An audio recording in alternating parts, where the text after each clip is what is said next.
Hello, everybody, and welcome to episode 5 of Awakening the Ancients. I almost said Shattered Earth. Awakening the Ancients. In the last episode, you guys continued the next steps of your adventure, taking a job for a traveling alchemist named Arminius, who needed some special ingredients recovered from some thieves between Port Merrick and Dunloft. However, when you went and discovered the thieves' campsite, you also discovered that they had been transformed and cursed into these horrible creatures called Shadowsteel ghouls. After fighting off the ghouls, you also discovered that the corruption had spread to a local hill giant who needed killing, and kill him you did. After the end of that, you guys began to pile up the bodies and burn them, make sure that they stayed dead, gathered up what Shadowsteel remained from their bodies, and also that's right. You also discovered a note on one of the dead. Can I ask Skeggy why we had to burn the bodies? Because I'm a little confused. I'm not familiar with. Well, you see, the steel's filled with the curses of 1,000 screaming souls, and it curses anyone it touches who works with it too long. So that's why we gotta destroy it, sanctify it, so that it doesn't hurt anyone else. Respect. It's bad juju. Bad juju. Have we had a long rest at this campsite? You can. Yet? Yeah, where are we in time? It's after the battle. Weren't we going to do long rest at the camp? I guess this would be after the fight at some point. It's up to you guys whether this is around the campfire or what have you. I was thinking if there's time to get to Merrick, I wouldn't want to be pursued. Didn't Skeggy tell us that the metal, they're going to come for the metal as possible? Attracts more ghouls. More of them. So we could risk the longer trek back to where we started our quest in Autumnhall, or we can ditch the try to find a. I mean, how far is Port Merrick, Garrett? 4 or 5 days? Gotta be most of a day. 4 days. 4 days. Oh shit. And it's like fucking. It's like 6 days to Autumnhall. Yeah, I mean, I think we got without a cleric to take care of the business. I think we need to get to Merrick as quickly as possible. Yeah. I don't know this area very well, even though we all just moved here. So I don't know if there's any inns or anything on that. You know, it's a trade road, so we might find something. But I think we need to get to Merrick as quickly as possible and get these things out of our hands. You know. We can investigate that note too with the location. Yeah, I mean Merrick. That's a Merrick thing, isn't it? We don't know. Two Goats Pub. Pub. We don't know. Who knows where it is? Well, I don't think there's a Two Goats Pub in Dunloft. Probably not. We'll have to ask. I would think we'd know. Also, I can keep us safe for the night, for the most part, with my spells. Did we take a long rest yet? I think we're already in the camp, so I say well, what time of day is it? It was like evening.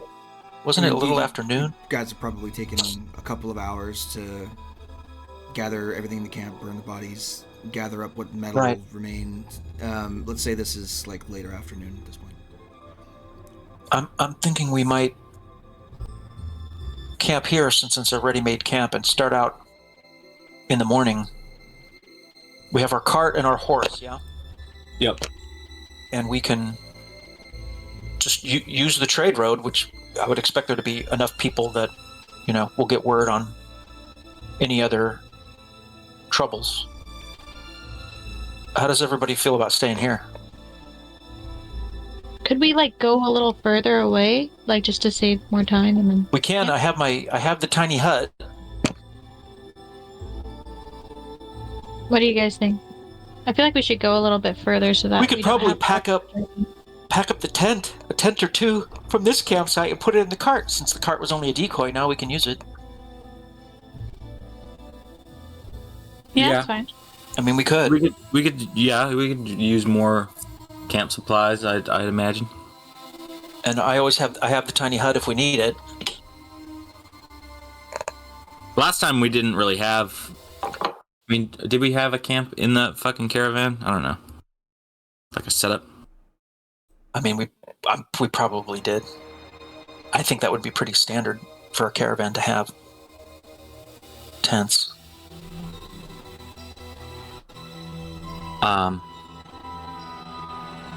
As the ghouls burn, Skaggy's kind of just like watching the fire very solemnly.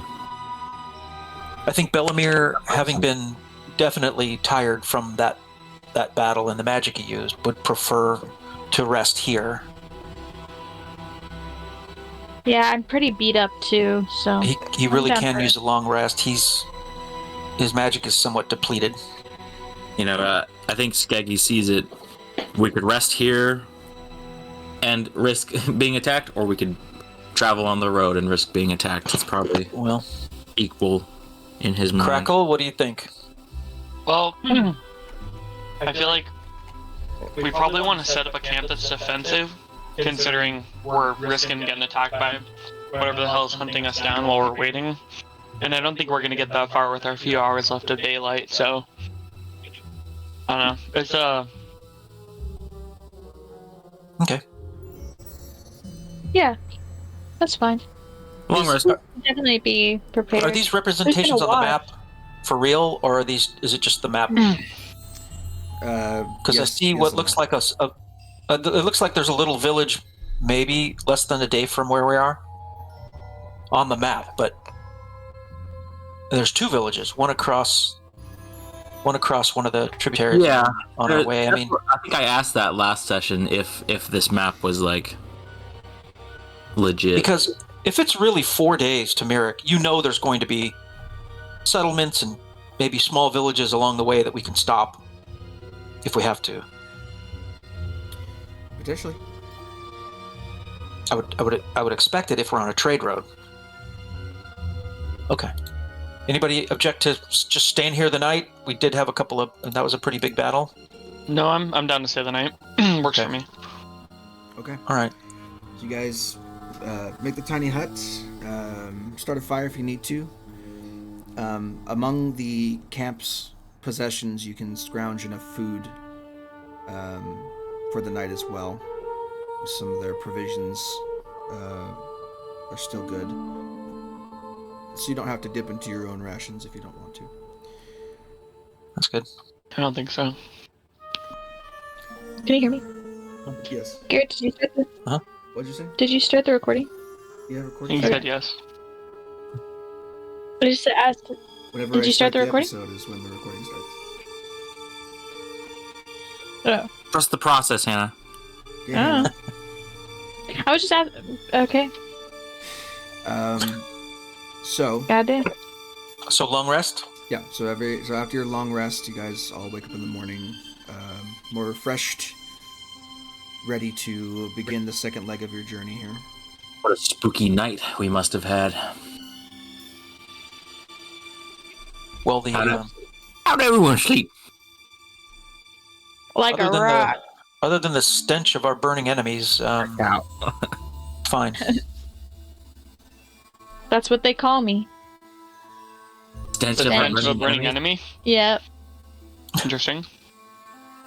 Is that a title I am or is that a proper stinky. name? No, it's just because I'm stinky. I'm stinky. From the swamp. From the swamp.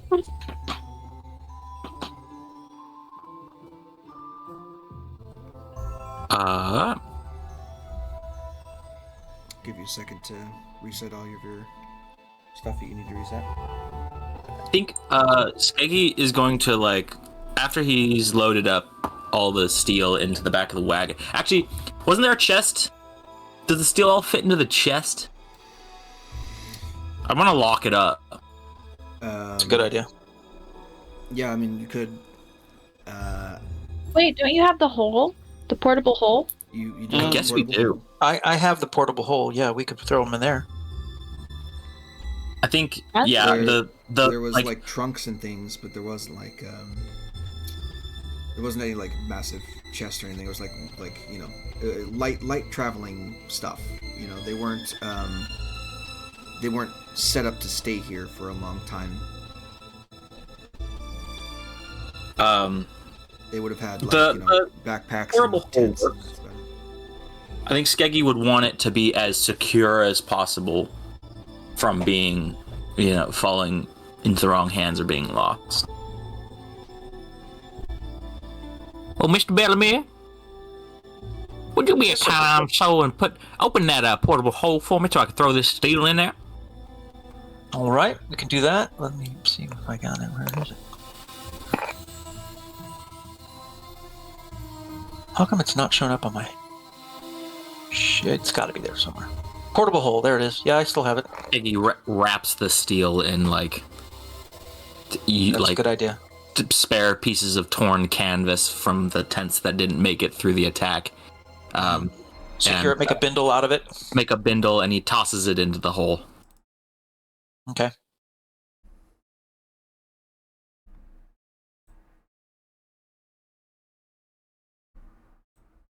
And then he quickly washes his hands with his canteen water, because that shit's dirty. Fair enough.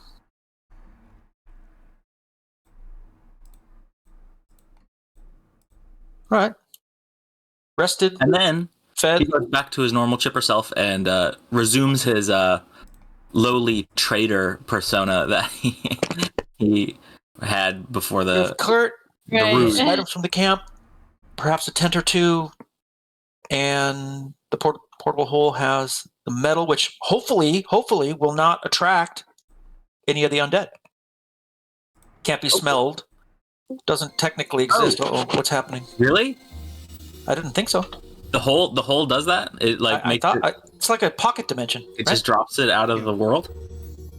Yeah. Well, it's, fuck. it's its own thing. It doesn't. Let's just go to Autumnhall. Well, No more risk of yeah. fucking being Well- attacked. I forgot about that. I didn't consider that.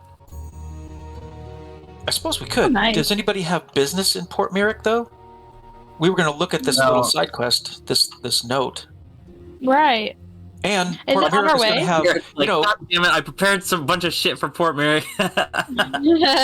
well, Port I didn't do Merrick. that much preparation. We still have to consecrate it. Would you want to bring this cursed stuff into Autumnhall? Plus, Port Merrick is going to have boats for hire that we can use, so we don't have to go overland. We can go oversea to Autumnhall, and that might,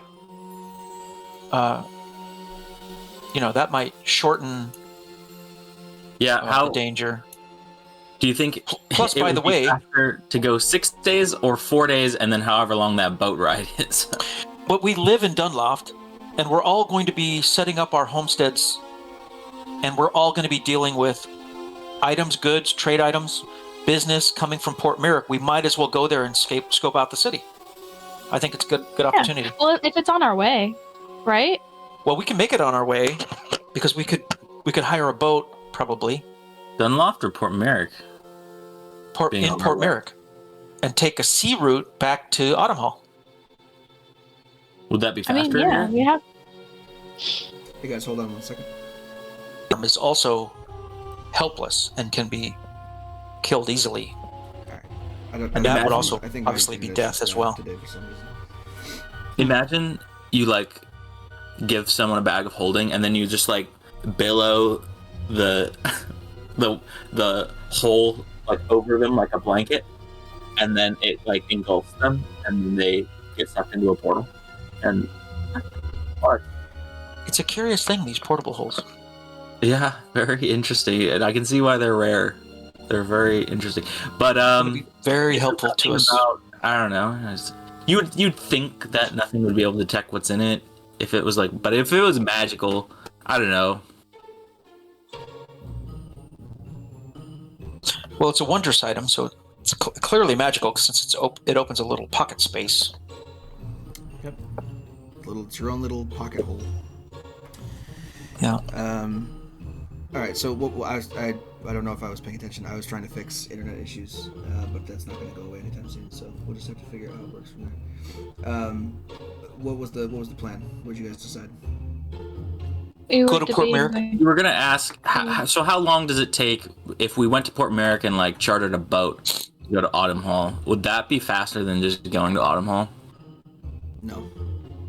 No. No, you'd be going. You'd have to go 4 days out of your way to get to Port Merrick, and then you'd have to travel an additional amount of time to get to Autumnhall after that. So We could go to Autumnhall. Go to Autumnhall directly. We could go to Autumnhall and take a boat to Port Merrick on our way back home.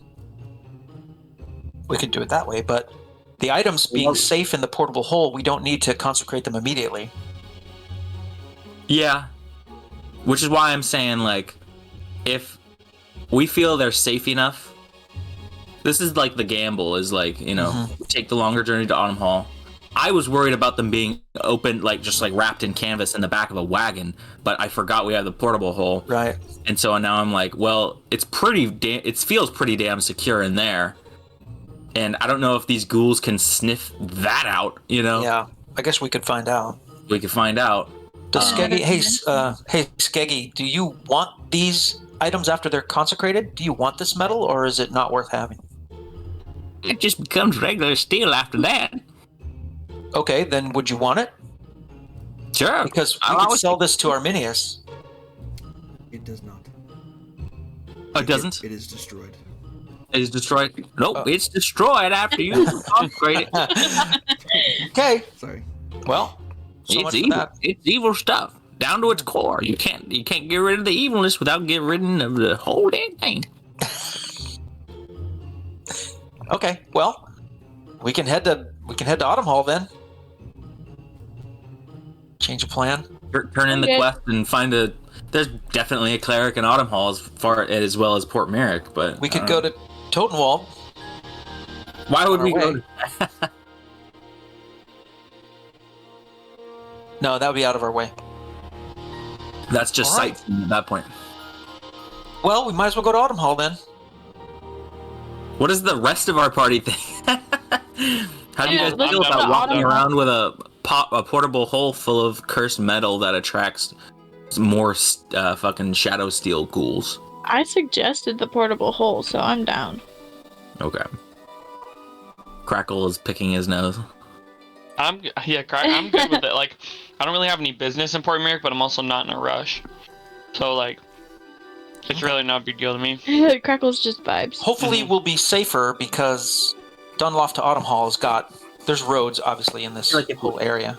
If we were rendezvousing with Sparrow, it would be different, but we're not this session. Yeah. So. Right. There's probably lots of little bridges over these. But maybe if we go to Port Merrick, it would be easier to have her show up in the next session. Like at the end. Like, Sorry, yeah, I'm at the thinking end. metagame. I know. Yeah. Trying to help Well, Garrett out. let's just go to Autumnhall and then we'll figure it out after. Let's do Okay. that. 6 days to Autumnhall. Here we go. Okay. Alrighty. So, I prepared all this shit. Can I before. roll? Are we rolling? Can I roll Roll a your six? initiative. you don't need to worry. You don't need to worry about it. This was all prepared months in advance, so it's not like I was like staying up late on it. Can I roll a d6? Why? Well, I don't know. It's 6 days, so I thought you'd have For- us for roll for encounters? some random event. It's Yeah. it's a 50-50 chance of an encounter. Oh, So okay. of one encounter. So what I will do is I'll have you roll a d100, and on a 50 or lower. Okay, ready? Is it 8 days to Autumnhall? Oh my god. Yeah. Okay. So you're fine. Of all the numbers. So you're Save. 50 or lower is the good thing. If it was over 50, you would have had. So you have to travel okay. 2 days to Dunloft, and then overland. So another probably 8 days back, another week of travel. Okay. Later, you guys arrive back in Autumnhall. Now the question is: now, are you going to go see Arminius directly, or are you going to go and get metal consecrated directly? Well, I think Let's do that first. what I think we need to could go see split up Arminius. if we wanted. Metal, Have someone metal go first. turn in the quest. I say Wait, metal why first. should we go see? Wait, why should we go see Arminius first? Crackle. I don't know. I'm just concerned about what's in the box and getting attacked and losing it. I just want to get our job done, and then we can worry about the extra stuff. Metal. Mm-hmm. What do you guys think about that? The metal is basically as safe as we can make it inside the portable hole. We can tell Arminius we have it or not. Yeah, we obviously didn't get I attacked. think we're all agreed it should be destroyed because leaving that in the city is going to attract Yeah. these creatures to the city. Yeah. But I think that they're pretty I safe. think we should turn. The quest into Arminius because I think Skeggy wants to have a word with him as to why. I wonder we if think Arminius knew his caravan, if he knows what the hell this metal is, Okay. and He's why an alchemist. these creatures. Yeah, Plus- no, I think Skeggy like had bad vibes about this guy like from the beginning when he wouldn't tell us what was in his stupid box, and now he's even more curious because the ghouls like attacked the caravan. Or did The Garrett box was say they were inside turned into these creatures? It was actually inside the undead hill giant, which is odd. Yeah. And you like to hear Arminius's answer to that. And if he knew that these creatures were going to be attracted to his box, I think I'd be a little bit upset that we weren't forewarned. But Let's go. Go it might confront. be if that. Skeggy talks to him and kind of puts him on notice. I'd be curious to see what Arminius's reaction is, because he could be a source of additional money and quests and jobs in the future. But wouldn't we want to have a? I think he's a dubious alchemist. It could be that the profession of alchemy deals with substances that are rare and dangerous, and it just comes with the territory. So, Definitely does. okay, Arminius first. After I board my horse. Arminius first. Do you board a horse, or do you mount a horse? He means No. board as in like keep Board. it somewhere for the night. Put it in the Board a stable. horse in the stable. I was like, Pay for the storage for, boarding it like a pay ship. for the, He's pay for gonna the storage for our he's gonna cart. explain his advanced wizardry techniques to the horse and bore it to death. Not bore. Board. Talk No, to it. board. Tell it a really long-winded I get where you went though. I get that, Garrett. Yeah, sure. Okay, so you go ahead and put up your horse. Give the stable guy a couple of silver for keeping your Same horse for the and cart. feeding it. Store the cart near the stable. Give him some money. Sure. So let's call it Let's say 4 silver. Yeah. I'll take it out of my I was gonna say- pocketbook here. 4 silver's fine. Okay. And you travel back to the Muddy Rudder Inn in Autumnhall, where Arminius awaits you. After the bartender summons him from his room, Arminius returns to the same booth you guys had sat at before. Okay. He says, "Well, that was hopefully a successful journey for you. Trust everything went well, considering you're all still here in one piece." Eris Peggy is says, standing up "Sit at the end down." of the table, kind of like blocking Arminius like into the booth. Eris And says, "Sit down." he takes a shard of the Shadowsteel and he slams it into the table so it sticks out right in front of him. The bartender gives you a side eye. Wow. All right. Don't worry, I have mending. Do you know what this is? Alchemist. He looks at the shard on the table and says, "Yes, I'm very aware of what that is." Any idea why they wanted your box so bad? The nature of my business is of no concern to you beyond the scope of the contract we agreed upon. Intimidation check. Don't even roll. He's not intimidated. How are you gonna intimidate him? Tell us, Peggy. Gaggy wants to intimidate him. I crack my knuckles and the gems on my gauntlets like spark.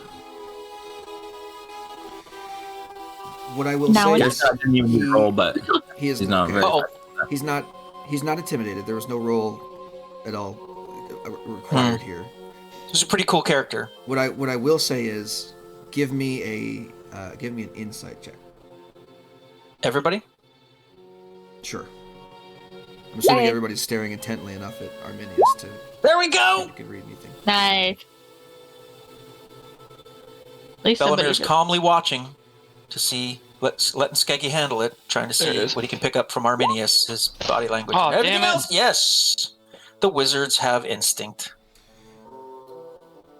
When Skeggy slams this piece of metal on the table and is trying to intimidate Arminius, normally someone of Skeggy's stature, especially in his magically imbued armor, would be intimidated, but Arminius is cool and collected, does not seem at all bothered by what Skeggy's doing. He says, however, when I was so rudely interrupted, seeing as you're aware of the gravity of such materials and what carries with them, I can understand your reticence to trust me. Go on. You wish to know He's just like, the deeper meaning behind my requisition. I shall show you. May I please have the box? No. No, we hand him the box. we'll hand it over. That's our job. You know. I don't really care what's in the box. I just Yeah, I wanna don't get want to paid be for it. bringing something dangerous into Autumnhall. We're trying to establish a reputation here. We don't want to Arminius- deal with somebody who's... Arminius takes the sketchy. box from you, and with a quick incantation, the lock on the box is disenchanted and opened. And he lifts the lid of the box and spins it around to show you what's inside, and you see several jet black ingots, about 6 of them, all laid across Metal or... metal ingots. Everyone's like, I don't care what's in the box, and then he's like, Do I know oh. what that is? Are there more checks involved? It's a lot like the Shadowsteel you guys found, except in much larger quantity. Okay. Larger. Oh, like is it like refined Shadowsteel You have- as opposed to You have shards that we have? shards of ghoul created Shadowsteel that's unrefined and jagged. These are worked Shadowsteel ingots, each with a stamp of creation on them. A stamp that Ooh, Skeggy no. recognizes very well. Oh my god. Now, hold on a second. Crackle just rolled a 20. I rolled a 17. That was I'm asking for the DM before. now, as far as our insight rolls go, how much can we gain or how much do we know about... My first thought is, all of the shadow steel that we collected from the ghouls, if we combine that and worked it into an ingot, would it equal what we're looking at? How much shadow steel is this exactly? If you combine the steel you got from the ghouls, you could maybe make like. It had a probably value. make a very nice silverware set that would curse you. This is No, shadow steel enough to create like weapons. At least. Yes, a couple of certainly, weapons okay. out of it. So it's extremely valuable. Like one ghoul produces like an amount of Shadowsteel that is worth like 250 gold. So we would have about 1,000 gold worth of Yes. shadow steel spikes, but And these this would be, ingots, and how many gold would these ingots be worth, Garrett? thousands. And since it's not destroyed, it must therefore have the dark properties on them. Is that fair to say? Yes. You'd have to appraise it to be sure. But just opening the box in this area, could it attract ghouls from outside the city or from whatever place they come from? No. So the Shadowsteel. Well, you'd have to make me an Arcana check to see if you know anything about Shadowsteel ghouls at all. I don't think you do. This would be a There high- you go. 28. Yes, I do. I know everything there is to know. So you don't know specifically about Shadowsteel ghouls, Damn it. but I will say that in general, when dealing with cursed items, curses in general. Okay. Certain things may be drawn to them, but there's a radius. So unless something is Okay. immediately nearby, you're not going to be in much trouble. Okay. Well, then it just becomes the matter of the purpose of this Shadowsteel. So, And do we care? so Skeggy's going to care, right? When he opens the box and Skeggy sees the symbol, all you really see is his fists ball up in his gauntlets, like really fucking tight. And he says to Arminius, Explain. Why did you need this? Certainly. He closes the box and relocks it with the word. In truth, I seek a deeper understanding of the accursed metals I made you retrieve for me. Trading in Shadowsteel is outlawed, to be sure, and for good reason, considering its primary use. Yet the curse's true nature are enigma for curists like myself, and to the magically inclined healers in their church hospices. Little is known about how they really work, or how to reverse them after a certain point. I strive only to fill in the blanks in our collective knowledge, as many have before me. And in doing so, I fully accept that the taboo I incur as a result is alarming upon first glance. I also accept that you are fully within expectation to alert the authorities as to my dealings in an attempt to do the right thing.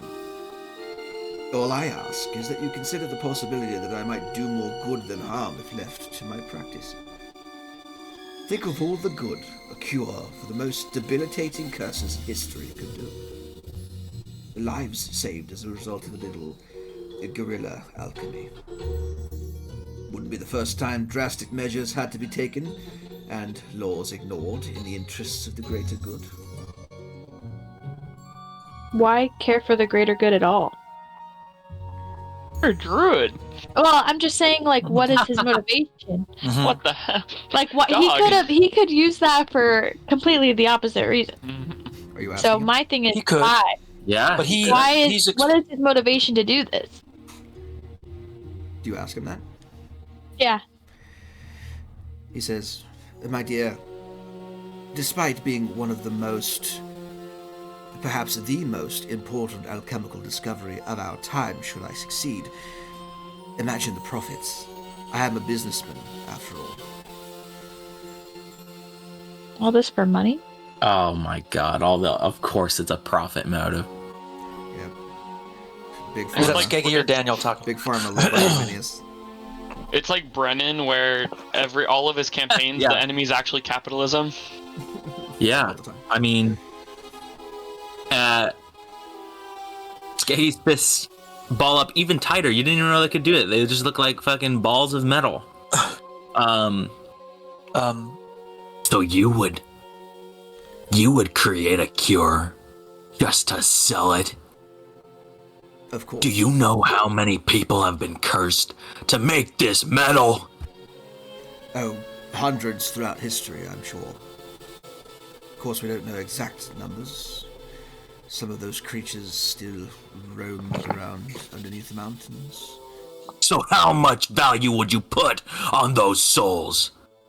20 gold per vial of your cure? No. Well, I don't expect the common person to buy the cure for curses. No, of course not. I would expect the church to pay through the nose. My clientele would be those of the most holy church are you orders. referring to? What?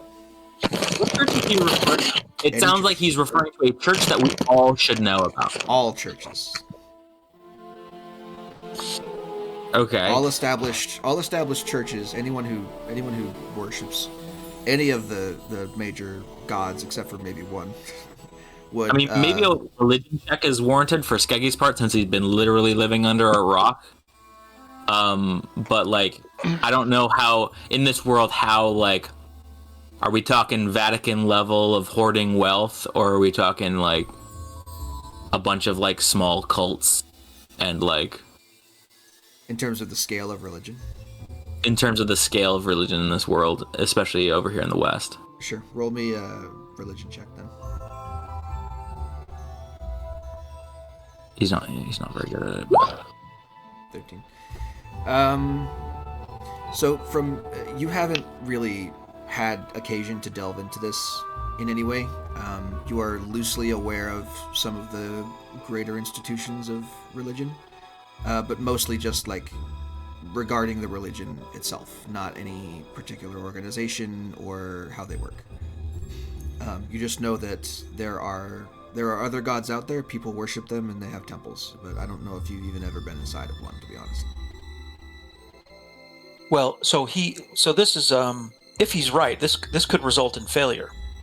So I'm going to ask Arminius. You say, if successful, then what's the penalty if you're not successful? Well, the penalty, of course, is that, well, it's what anyone gets for working with Shadowsteel so closely. Yeah, you turn into You one. could be cursed yourself.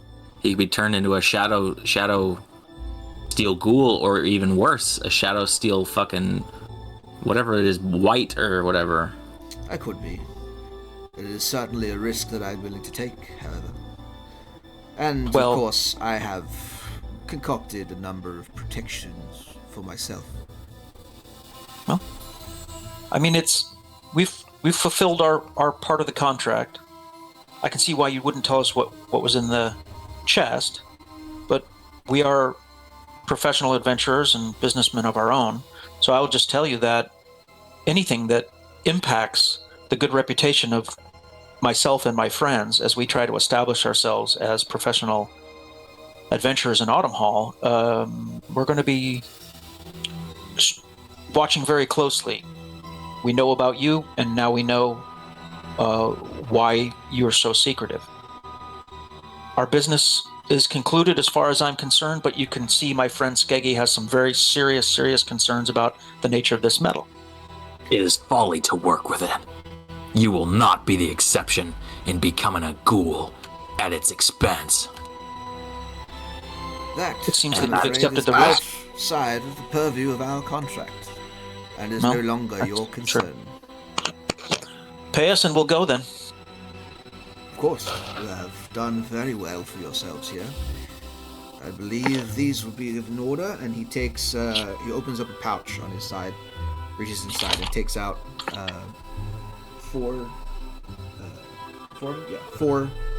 bags. Sets them onto the table for you, 4 pouches, each containing 500 gold. And in addition, he reaches into his pouch again and pulls out a little like wooden rack with 6 potions on it. What What are are those? these? What are those? The other part of our agreement. I said that in addition to monetary compensation, I also would grant you a number of concoctions of my own making. That is this. Fair enough. What is this? It is yours to do with as you wish. Oh my god, do they have labels, my guy? Yeah. So, What are if you these? Give me a moment to explain. I will tell you. What each of If you these give me a moment to find my sheet in my folder. If you give me a moment to Google potion generator. To Google Potions. rare and wondrous potions, I hope. Kinsella, give me your strongest potion. Strongest potion. Is there a potion of Shadowsteel resistance in there? Yeah, I hope so. On his fucking count. He'll keep them for himself.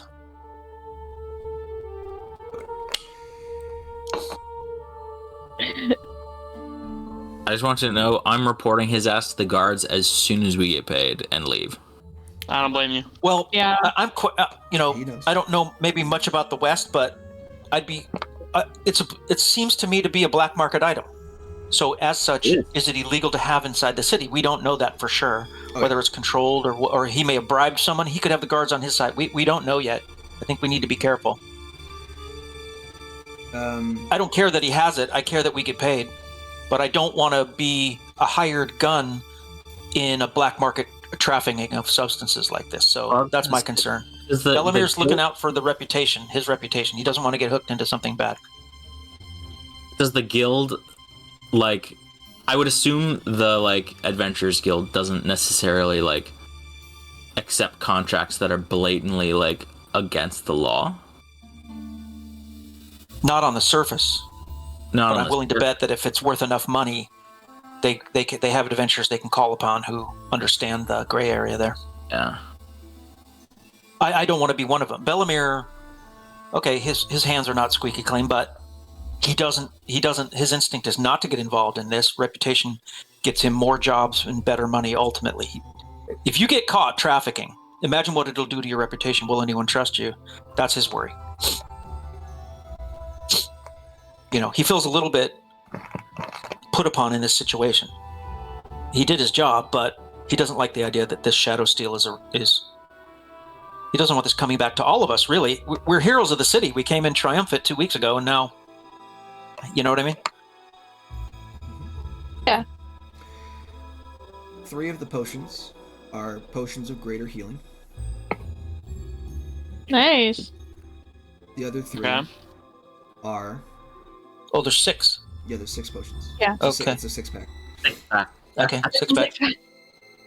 The other potions are there's one in kind of a triangular vial that has this kind of like kind of thick-looking, almost oil-like yellow liquid with what appears to be some kind of like white crescent-shaped sliver resting at the bottom. There is a potion White that is truffle completely oil. black. Okay. Espresso. And there is a potion that is a light blue color that is constantly bubbling. Mm. Can one of them make me fly? I asked. Will one of them make me fall in love? She has a moon she has to jump over later. Yeah. You get the one. Yeah. Wow. Um, What does he say they are? yeah, what are Yeah. these? He tells you what they are. So one of them, the 3 potions of greater healing, obviously. There's one that says, he says, this one will grant you the strength of a giant for a short period of time, for about an hour. Which one is that? The yellow one. Which Okay. yellow one? The pyramid? Yeah, Pudgy the one, yeah. triangular shaped vial with the Okay. sliver inside. This, Potion of giant strength? It's a toenail. yeah, it is a giant's toenail, unfortunately. This one here, he points to the completely jet black one. This one will help you resist the effects of necrotic energies and magics. Useful if any traces of Shadowsteel remain on your person after we depart today. And this one, points to the constantly bubbling light blue one, will allow you to breathe underwater as if it were air for Ooh, I want the water one. about an hour, same as the other one. Okay. You see Eris go, man, I want to fly. Kind of want the potion of strength, giant strength. I would like Is the it Hill breathe Giant underwater one. I think that would be hype. If that's okay with y'all. I think I think kind of Skeggy should have the necrotic resistance one as well. Why? I want the one. I'm the hitter. Why not have both? Oh, I mean, I guess so. I don't. You know, makes I'll sense. take a potion of greater healing, but you're more hand-to-hand combat than I am, and if we were to encounter any more of these ghouls or deal with this substance again, you would be the guy that I would pick to handle it. I certainly wouldn't want to handle it. You understand it and know what it takes to handle it and be protected from it. So you ought to take it, necrotic resistance, because if you have to go someplace where you have to handle it, I'd rather have you have it. So, Garrett, what is it? A potion of what is it? Hill giant strength? Yep. Specifically? Giant Can I strength. have Yeah. the water So breathing potion? Specifically, it is 3 potions of greater healing, 1 potion of heal giant strength, 1 potion of necrotic resistance, and 1 potion of water breathing. If you want to look those up, add them to your But, Could I please have the water breathing if no one's But against Crackle it? is a lizard. Doesn't he already No, swim? he cannot. Crackle can Oh. Crackle can take the Take the water breathing underwater then. one. Yeah, because I Heck can yeah. turn into like a crocodile or something. Exactly, water breathing will be. I really want to Okay. lead into my nudishness. 1, Newt. 2, 3, 4. All right. Then I'd like one of the potions of greater healing, if nobody minds. Yeah, that's fine. And then you guys can split up the other 2 as far as I'm concerned. I have my own potion I can make, so I guess you guys could take the healing ones. What happened? Can you hear me anymore? Yeah, I can. Oh, no, my- Hannah's having issues. I don't know what happened, but my screen just turned black, but it's back. We're good. Eris and Skeggy can take the other 2, is what he said. Perfect. Sweet. Oh, That's wait. the greater potion of healing, I'm guessing. Potion of greater healing? Right? Yep, potion of greater healing.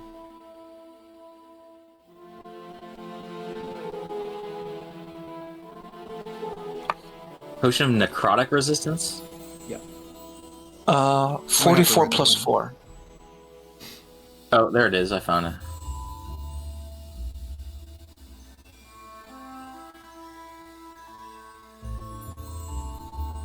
Am I putting it in the essentials kit? What am I? There's like 3 different options. What are you talking about?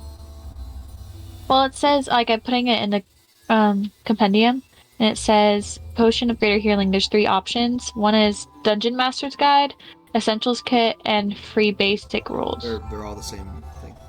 They are. It doesn't matter. Okay. Doesn't matter. Okay, cool. I just put myself down for one of them. All right. Awesome. Good. All right. We made some money. It took about, what? About 10 days? 2 weeks, maybe? It took a couple of weeks, yeah. Time for a bastion turn. Yes. Oh, wait, I thought we were gonna go to Port Merrick. Well, we are. Yeah. We'll deal with Oh, wait. bastion turns after the Are you session. gonna report him? Okay. Can we do that? Okay, you're gonna report him or no? So when Arminius hands you the potions and the money, he gets up from the table with the box in hand and says, "Now then, I think our business together is concluded. Time being, bid you all adieu." Quick question, where do you live? What's your address? Good question. Arminius just kind of chuckles. Bellamir's gonna I don't think so. step in. Not step in, but what do I have? Do I have... Okay, he doesn't have much in way of intimidation. It's not really intimidating, but he's going to say, Arminius. He's going to catch his attention, and he's going to very seriously say, "We will be watching." Let us hope He drinks a you're potion of looking in the right invisibility. places then, Bellamir of Gillidan.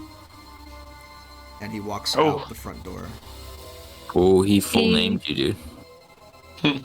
He named and titled you. All right. This guy's involved in shit, but right now we got paid. None of us got seriously hurt. But as far as Bellamir's concerned, it's just one more of those little sketchy things you do for money, and he's ready for the next phase. Yeah. He's met a lot of guys like Arminius who have their own agendas, and he doesn't like being used and being so close to the black market like that. But no one knows, no one got hurt.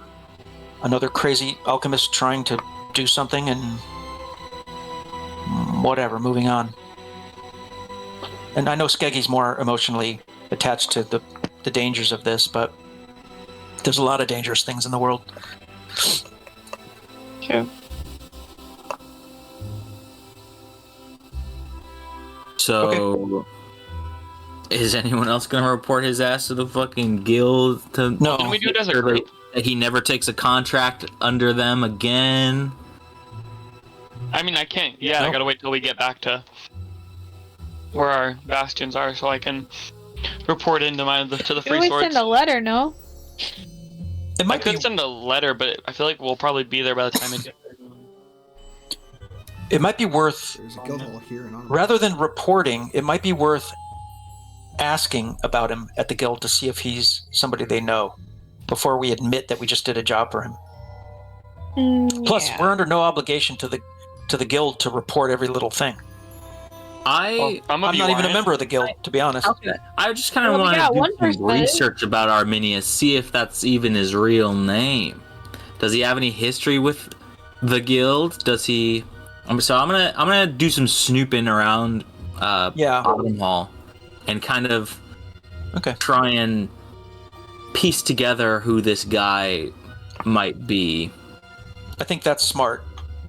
Don't show our hand quite yet until we know a little bit more about this guy.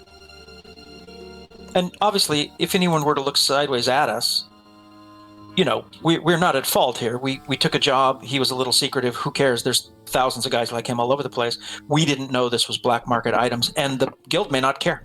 So the guild may not care, unless there's like an authority who does. Yes. They find out that the guild is, working with dark alchemists who, it doesn't seem like it seems like the guild has an official capacity and it's not some kind of like thieves kind of, or like I mean, it is a mercenary guild, obviously, but I would assume with their official capacity they wouldn't want to be doing straight up illegal things. Skeggy, I don't object to you making the guild aware. I'm not happy about this either, but our contract is fulfilled, and if you feel like you need to notify them because this item is obviously dangerous and he's trafficking in something dangerous, you have my support. I'm not a member of the guild. I think I won't be doing that, but I'd like to know more about this Arminius character. I think I have to report it. Yeah. Yeah. I As a support it. member of the Free Swords. You go gave- report it while I use the bathroom. We just gave a dubious alchemist Well, an extremely powerful cursed item. I'm not saying that we gave it to him. I'm just gonna report that he has it. I ain't saying anything about us giving it to him. Yeah, I mean, me too. Yeah, like you want to definitely cover your ass with this. Mm-hmm. I say ask the guild about Arminius and see if he had any contracts in the past, if they know this guy by this name,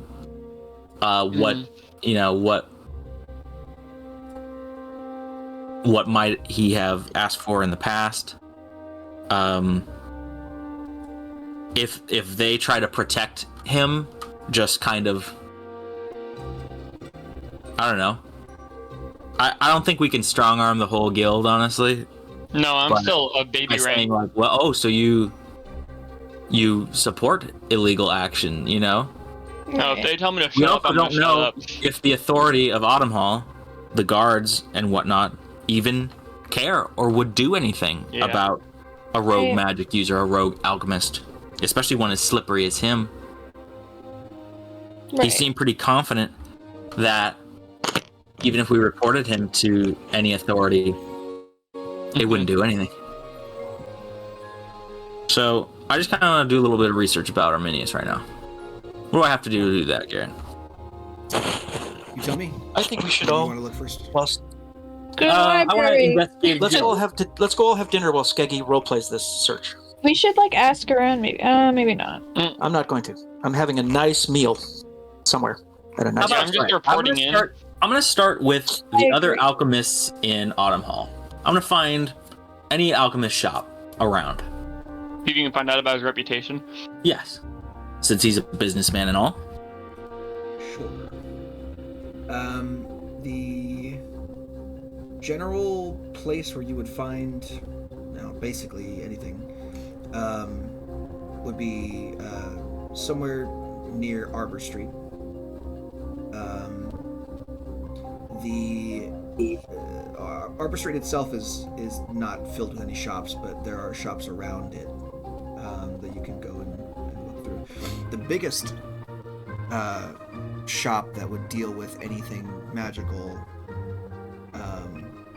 is elsewhere in the city. So it's up to you where you want to look. Do you want to look in just the mom and pop places, or do you want to look in the biggest place? Biggest place, right? Mm. popular. Go I'll with the try mom mom and and pop pop place, Bob. first, The hot and goss. then go to the biggest place. I want to cover all my bases, so I'm gonna go to both. Okay. Skeggy will stay in town for as long as he needs to. If you guys want to go home, that's your prerogative. But he's kind of, you can kind of tell that Skeggy's like not done with this. He's not. No, I'm gonna go. just I'm getting going with paid. Skeggy. He's not Yeah. like off the hook. Because wanna go Skeggy, seeing that those bars were sealed with the mark that he has quite literally branded on him. Is he gonna tell us You that? didn't know that. What's that? What That's happened? I was Do I know saying, that in game? I was explaining that Skeggy, like you guys, if you guys want to get paid and just go home, Skeggy's fine with that. But you can tell that he isn't done with this quest. He needs to know what's up, because seeing that they just gave away a chest full of Shadowsteel with the very same brand that is marked on him has set him off and bodes very, very ill for many people, and has in the past. So he's kind of like, if I can do anything in my power to like stop not only me from, running into the Dwergar again and anyone else, he's got to do it. Yeah. So we'll start at the mom and pop shops and see what I can. Do you want an investigation roll? I would like either investigation or persuasion, whichever one you want to do. Okay, game, come on. Why isn't it? Okay, sorry. Not turning anything up.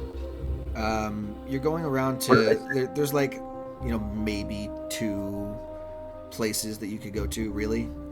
There's like, people that sell herbs and people who sell just, basic alchemical remedies. They've never heard of anyone named Arminius. They've not had any large orders come in anytime recently. Nothing suspicious on their books. So no one knows. No one knows his name. No, no one recognizes the name Arminius when you say it. All right, I'll Can go I also help to the more populous place, the more successful magical place, item shop. Sure. / alchemist location. This place is not hard to find. It's visible from almost anywhere in the city. Just by looking up, there is a large, multi-storied octagonal tower. That when approached, you see a big carved stone sign out front that says the Emporium Arcanus, that constantly flickers between different languages. As if by magic. Stone sign that continues to rewrite itself. Wow. Stepping inside, you see immediately, just those of you who are attuned with magic immediately get this like almost like a pressure behind your eyes as you adjust to the just the amount of magic present in this location.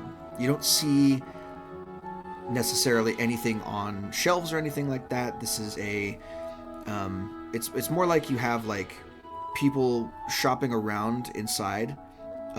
There's a central desk in the center of the room, an octagonal central wooden desk.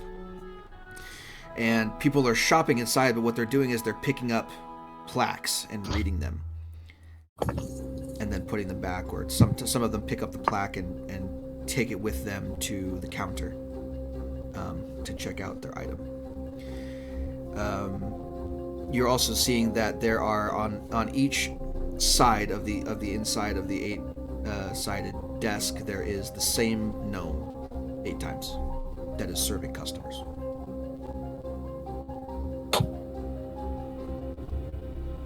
I'm gonna approach the gnome. As you get close enough, the gnome says, "Hello and welcome to the Arporium Arcanus. My name is Nymphy Wobblequill, and I'll be your server today. What'll it be?" Wobble what? Hello, Nymphy. "Hello, valued Have you customer." ever... Can I tell this is like an illusion or something? Make an Arcana check.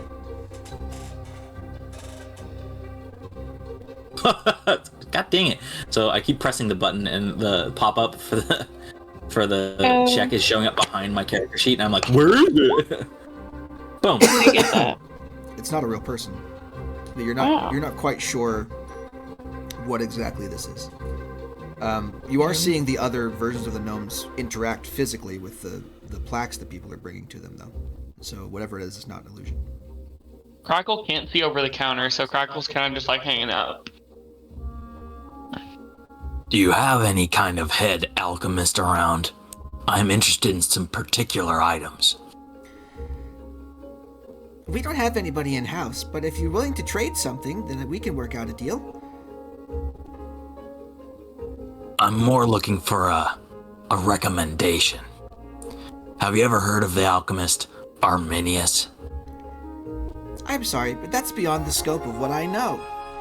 Please come back with some merchandise plaques, and we'll see about getting your transaction all sorted out. Can I talk to a real person, please? I'm sorry, that's beyond the purview of my... And it just keeps going. For Elvish, press 2. Fucking Skeggy cusses this fake thing out in Gnomish, saying, "If you don't let me talk to a real person right now, I'm going to shoot a firework so hard up your illusion ass that you're gonna be singing dwarvish Christmas songs for days." The illusion responds with, Now, there's no need for hostilities.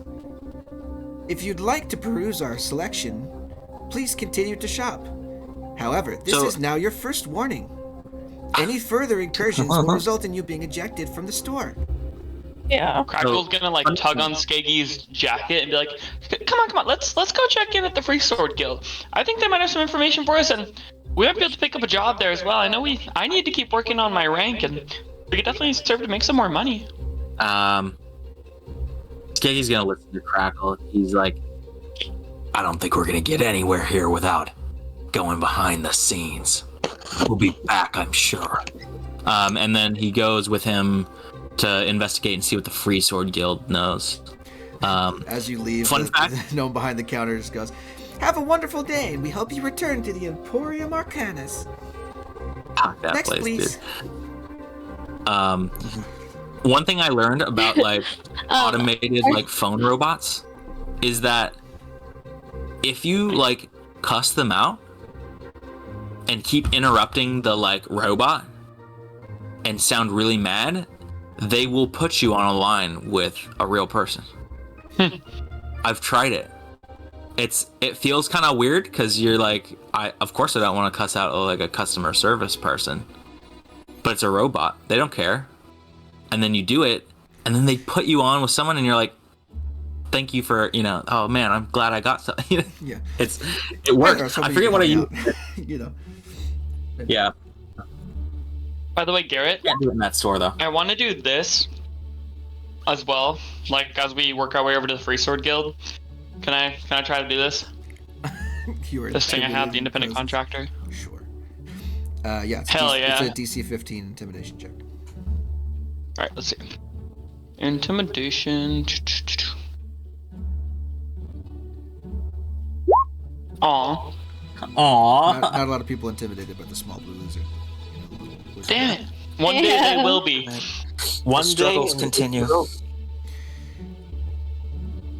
Anyway, okay. To the Free Sword Guild. Eris walks backwards and flips off the gnome. The gnome Crackle says, kicks "This her is in the now your shin. second warning," and then just like as you're walking away, it's not even responding to, barely responding to you at all. Crackle kicks her in the shin. You watch Hey! like, basically the gnome is like, this is now your second Okay. warning. Any further and then another customer walks up to the counter and stops mid-sentence and just, hello, welcome to the Emporium Arcanus. What can I help you with? Yeah, and just continues with the spiel. Yep. Okay. To the free swords. What a fun place. All right. What does the Free Swords Guild look like? Same as Have the we way you been looked there? at- Yeah, you started there. That's where we started the event. Okay, we did start. That is the same place. All right. Yeah. So who was that one lady who was there? It was a male gnome named Olaf. Oh, there was a lady. He was the guild proctor. Where's my Okay. notes? Is he the one that's like in there right now? Yeah. If you walk into the front doors of the Free Swords Guild, you see same kind of lobby area that you were directed toward at the start of this whole thing. You see Proctor Olaf Whippoorwillow behind his desk, scribbling away with a quill and ink on a piece of parchment. As you approach the desk, he looks up at you and says, "Yes, just a moment. One moment. How may I help you? You are Esperant Crackle, yes? I remember you." Yeah, Olaf, and I kind of pull out my my new like sellsword rank that shows I'm rank 2, and kind of like obviously very proud of myself. Try to like show Olaf because he's looking for some praise. Like, Olaf, I ranked up. I'm a full sellsword now. Yes, I signed the rate of promotion for you. How is that working out? Have you managed to find any more jobs since?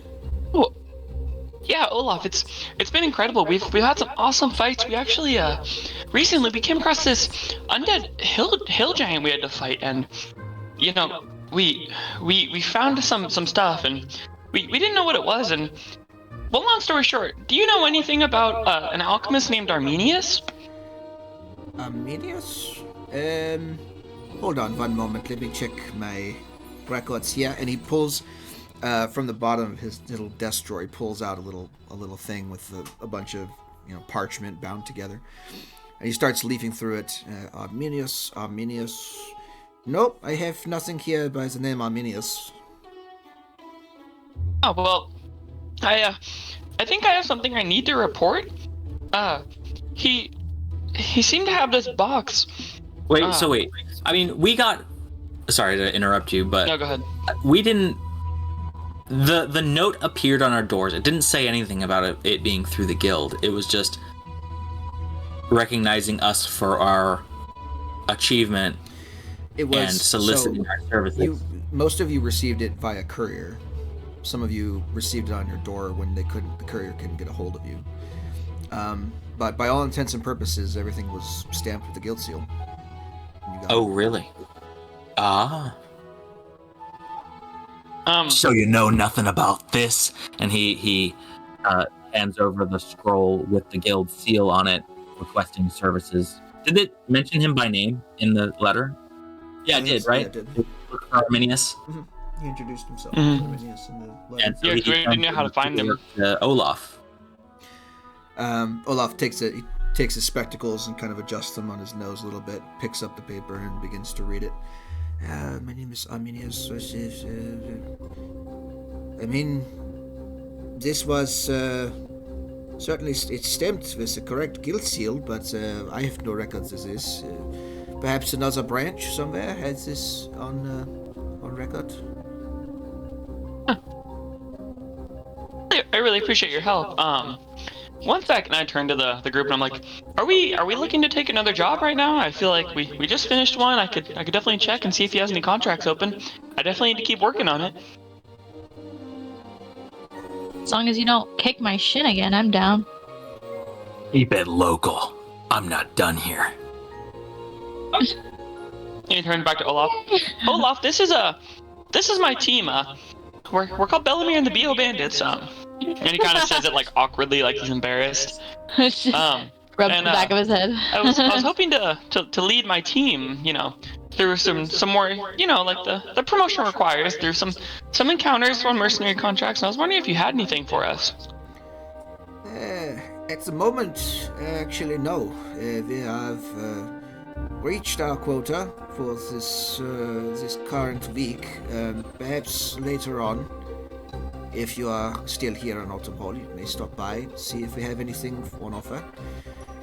But all of the jobs have been taken recently by other groups. Well, First time in yeah, quite I a long appreciate time, the actually. help. He kind of looks very Yeah, proud at that's- that. Like finally the guild has given out all of its quests to people. I was gonna say, like, yeah, that's very surprising, but that's great for the guild, and I'm so proud to be a part of it. Please, we'll be around Autumnhall for a while, so please reach out and find us if anything pops up. We're looking for local work. The bounty board is out front if you're looking for anything new posted will be there. You're welcome to peruse at your leisure.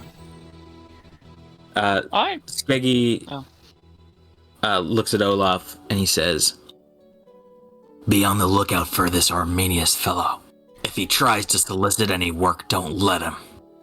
He deals in illegal substances. I realized I never got even through my report. I'm gonna say, He should not be trusted. As I was saying before, when we completed our contract, he made mention and he showed us he had this, what was it, Shadowsteel? Is that what it was called? He had a quite a significant amount of Shadowsteel, and my friend Skeggy over here tells me that it's quite illegal, even though I don't know anything about it personally. Crackle But- whispers the word Shadowsteel. Shadowsteel. But he's like, so Shadowsteel is I very figured I would- illegal to deal in. The guild would not knowingly participate in any kind of dealings with anyone who's contrasting or working with this cursed metal at all.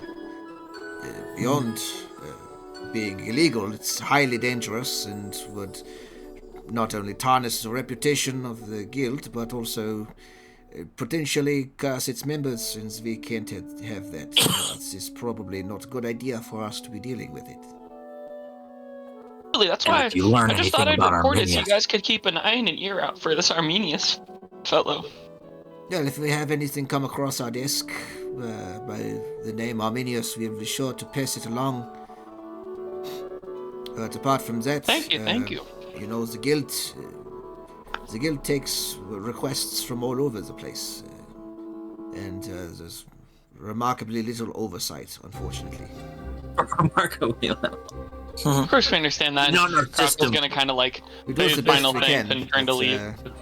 You know, sometimes the clients come to us through proxies or through assistants. We can only take them at their face value and try to determine whether or not to take their jobs by the nature of the job itself. Do you have any local clerics that are employed by the guild that maybe we could talk to? There was a few. I believe you have one living with you in Dunloft now, after your appointments. He may or may not be available. The rest of them are off on adventures. If you're looking for specifically a cleric, you might wish to visit the catacombs underneath the city. Of course. Well, thank you so much, Olaf. And he, turns to leave. If you guys are ready to go and go to the catacombs. So I figured that's Yeah. our next stop. Yeah, I think we need to get rid of this illegal metal we're walking around with. Mm-hmm. Yeah. ASAP. Oh. So that wouldn't be catacombs. That would be a church somewhere, right? Olaf said. You Did said he say a catacombs, so we're cleric going to the was in catacombs. Dunloft? He said the cleric was in Dunloft. Well, no, but he also said there might be clerics in the catacombs. Oh, there's so got to be check clerics that in out. Autumnhall. Exactly. So the catacombs in Autumnhall, and if we don't find anything, then we'll go back to Dunlop and ask our buddy. They gotta The hell is his freaking name? keep blessing those bones, or Oh, else they're Carrot. gonna come to life. Yep. You wouldn't Alright, imagine how let's many wannabe necromancers are gonna try and go into the catacombs to fucking raise some dead, so they gotta keep a fucking cleric down there. Okay, where are these catacombs? Go ahead Crackle and realizes he forgot to ask, but go ahead and make me an investigation check. he just assumed he would know where they were. Keeps showing up behind the fucking character sheet. I'll do investigation check. We're good. Just by virtue of of asking around, eventually someone will point you in the direction of the Temple of Messus, who is the god of death. Okay. Which leads into the catacombs. Nessus? Messus with an M. Messus. Gonna make a messus in there. Alright. I enter the catacombs. When you What is the building? I'm with you. What when does you, it look when you like? approach Is the it building, the building itself is it's a very simple one-story church. In terms of like, it's not a very big church. There are a number of very ornate and Gothic sculptures and carvings on the walls that at first glance are a little off-putting. There's a lot of death symbology here. There's reapers with scythes. There are images of souls and the dead and funeral rites and things like that. And it's very Gothic and very off-putting and very kind of out of place on the surface of Autumnhall. It's why the building itself is even tucked away, kind of it's kind of tucked away out of the main thoroughfare, just because people didn't really want to look at it all that much. Yeah, exactly. You open the big heavy oaken door, and you step inside of a small inner chamber, very low lit. There's only like a few candles kind of spread out evenly across several candelabras, kind of affixed to the walls and pillars on the inside. And there is a small pulpit on the opposite end of the room, as well as a number of pews that some people, you can see there are a few individuals in here that are sitting in prayer.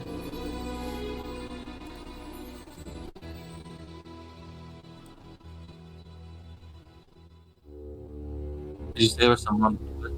There are a few people that are sitting in prayer in the pews. Okay.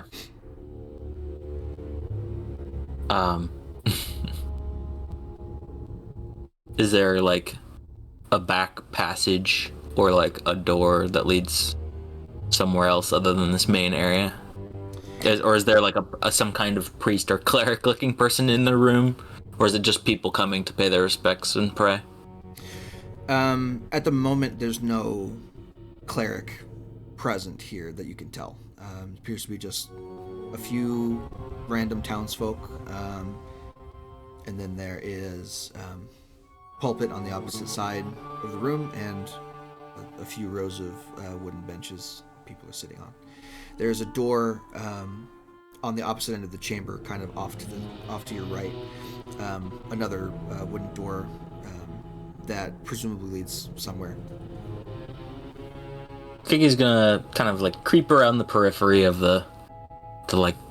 this chapel, not wanting to interrupt, and like enter the door. As you do, you're kind of looking around and you're seeing, much the same as it was on the outside. Just lots of symbolism of death here. You're looking up, and you didn't see it before because a lot of it was behind pillars, but there are several stained glass windows that kind of line the walls on the inside of the chamber here. Each of them, they're not really backlit by anything right now. This is kind of later in the day. The sun isn't really shining through the windows here, but you can tell just by the design.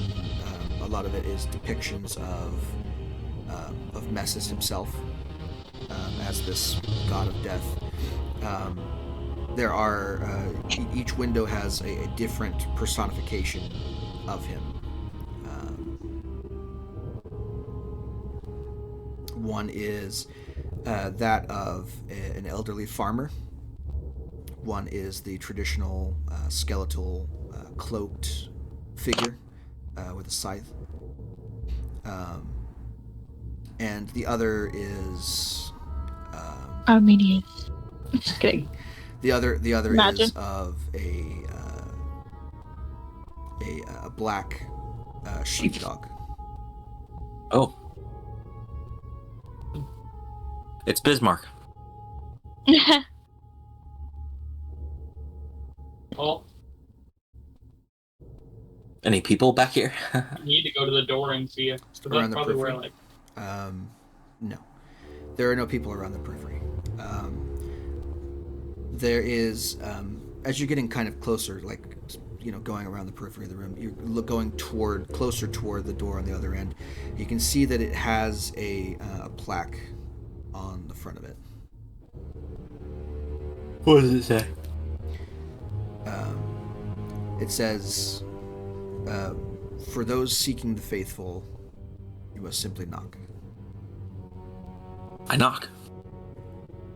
You knock a couple of times, and after a short moment, the latch on the inner door undoes itself, and the door swings open to reveal an individual. Looks to be a young woman in her probably early 30s, human woman with blonde hair, wearing completely black, very simple, somber robes. She says, "Hello there. Are you seeking some sort of restitution, my child?" We seek a cleric. Oh, I see. One moment, I'll see if one is available. And she closes the door and latches it behind her. After probably 5 minutes, find a seat in one of the pews, kind of sit there and wait. The door opens again, and someone in more ornate robes, but still very simple, very subdued, comes out and sits next to you in the pew. He says, "This is an older looking, kind of balding, gray-haired dwarf." And he sits down in the pew next to you and says, "Welcome. I hear you're looking for a cleric. What service can I perform for you today?" Unless Gaggy takes. Hello, Padre. You have the medal with you, right? It's Hello, in your bud. hole, Dad. I'm off having dinner. Are we together? All right, let's just say you gave us the hole. Yeah, I'll give you the whole, because I was just thinking he's not involved in all of the reporting and everything, but if that's over, maybe I would like to be part of the cleansing to see what that's like. You can be. Well, how do we? Okay, let's do This that. would I be- thought so while they you- were Oh, here investigating comes out. This is Arminius, like- I was off having a nice meal. Well, here. So But yeah, okay. when you arrived in Autumnhall, Okay. it was like midday. It wasn't time for like dinner yet. You could have gotten lunch and then met up with the party and then gone to the Okay, church let's after. do that. It I was- wasn't it sure was kind of where we were in the Probably like process. several hours of you just wandering around the city, or while they did their thing, they would have had to have time to ask people where to go to the places they needed to go to, talk to the people they needed to talk to, etc., and then find their way Okay. to this place. So Because this I is am like interested in several the- hours of walking around town at this point. Okay. So we'll say this Cool. is like 2 hours before sunset. I'll say this is like 4 in the afternoon. It's already getting dark outside because this is toward the end of the year. So we'll assume that Skeggy and whoever else wants to be here is in the room. Yeah. What will we assume? Skeggy and whoever Everybody else is is in in the the party is here. Okay. Whoever else wants to be here is here. I am here. Hello, Padre. Thank you for answering our call. Of course, we are always here to serve those in Autumnhall who need the assistance of messes. You see, we have recently been on an adventure that has led us into the possession of... Well, are you familiar with Shadowsteel? I am, unfortunately. I've come Then you across it need- a couple of times in my many years of service. Then you know we have come to destroy it. I did not know that, my son, but if you have items that need You sanctifying... didn't want to keep it or sell it? If you have items that need sanctifying, I'm sure we could come to an arrangement together.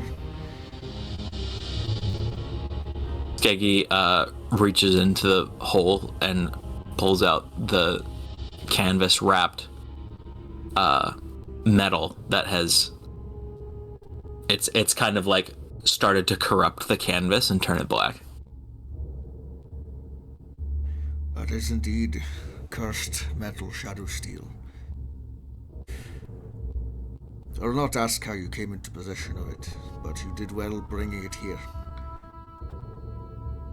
Let us waste no more time then. I think we'd like to tell you how we came across it, but this is something you guys need to be aware of, especially the clerics of death. I cannot You're hear muted Grant. on your own microphone, and it's only coming through Hannah's. Wonderful. Yeah. I can hear you better now. Anyway, so actually, I think we would like to share we came across this because it's something you guys in the city should be aware of. Actually, not far away, we were completing a task and came across an undead hill giant, and all these shards were actually lodged in its chest. And I know as clerics of death, it's important to fight undeath and how dirty and nasty it is. Any chance we can, really. So I think you should be aware. Ominous music's playing and Crackle's like, huh? Do you guys hear that ominous music? This is, You're not good, just me. this is grave news indeed. No pun intended. Well, Okay. if it is as you say, we will send out a couple of acolytes to assess the area. If there is an outbreak of undead between Port Merrick and Dunloft, then certainly we'll have to deal with that now, won't we? But to the matter at hand, your Shadowsteel. Sorry, what was your name again? Sorry, what was your name again? He looks up and says, I am Archpriest Dethel Warmond. Ethel. I am the leader of this church and of the religious faith of Messis here in Autumnhall. Diesel. Dethel. D-I-E-T-E-L. Yo, call me Diesel, bro. Diesel with It's a all about lisp. family. It's all about it. Vin Diesel. The Dethel. Indeed. It's all about family. Diesel. I'm here as the cleric of Messis. Cleric and Nethys. The Shadowsteel Yo. was brought to me. We must sanctify it as soon as possible. Going serious. He reaches out to be handed the cloth of metal. Hand it over.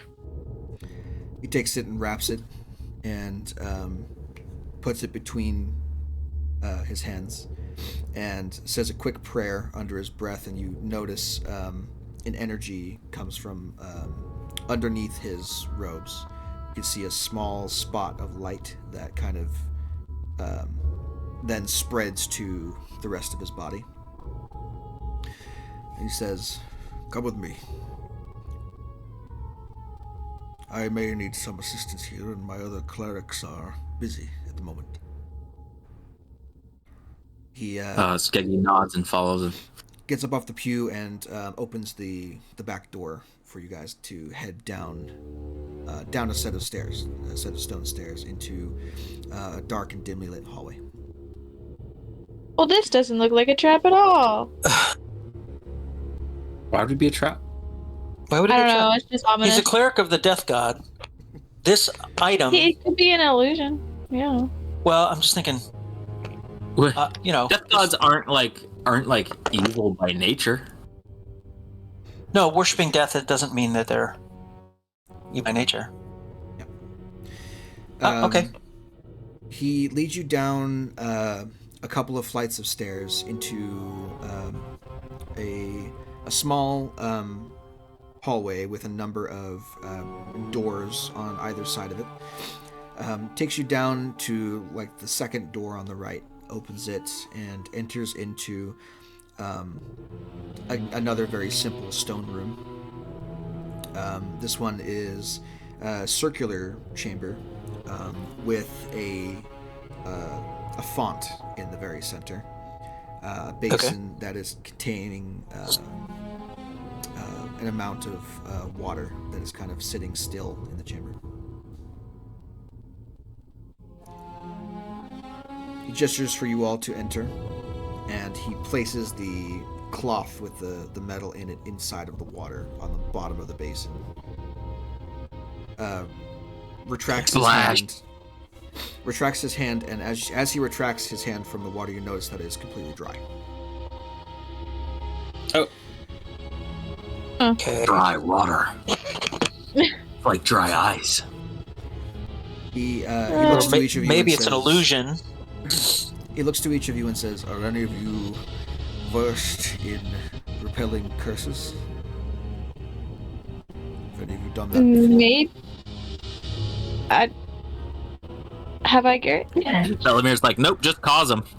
Do any of you have remove curse as part of your spell list? Nope. I don't. Let me. No. And the answer is Let me see. I don't think so. No. No, I have fireball. that takes care of most curse. I have rope trick. Is remove curse a level 1 spell? no. It's not something any of us have. I don't even have level 3 spells yet. What? It says, I can't even No, learn I it. don't have it. "I will guide you through the ritual. We need to remove the curse from this particular item. Greater than your standard remove curse incantation. So I will need a bit of support. Those of you who are magically inclined, please link hands around the basin." Crackle steps forward and reaches up. Eris also steps forward.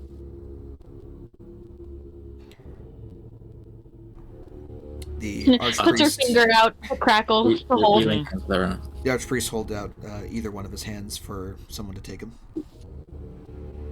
Crackle takes one for sure. Skeggy takes the other. And Eris completes the circle.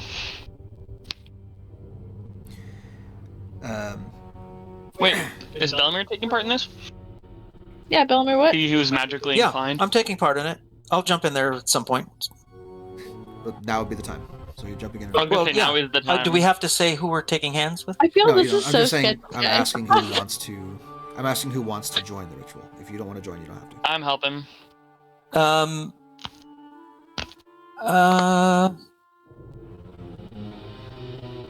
I think Bellamere would probably wait if they have enough people to do the ritual.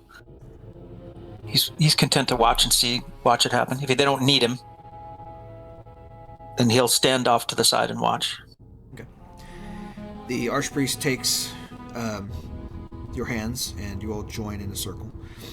And he says, "I will begin the incantation. In a moment, you will feel a pull from me.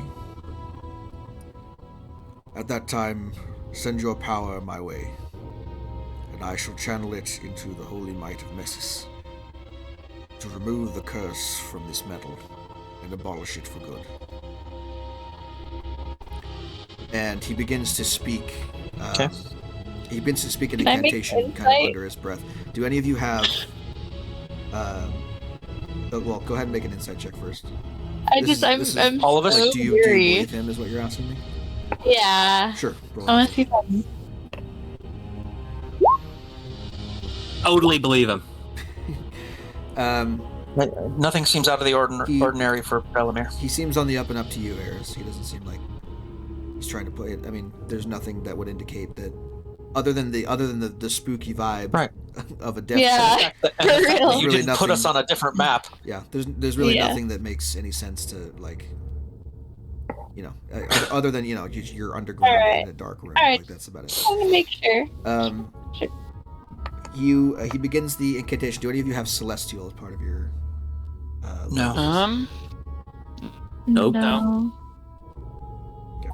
Got Elvish. None of you can understand the incantation being uttered, but he begins to speak it kind of under his breath, and it kind of begins to take over the room. And as he does, about a minute into his chanting, his voice becomes doubled, and then tripled, and then quadrupled.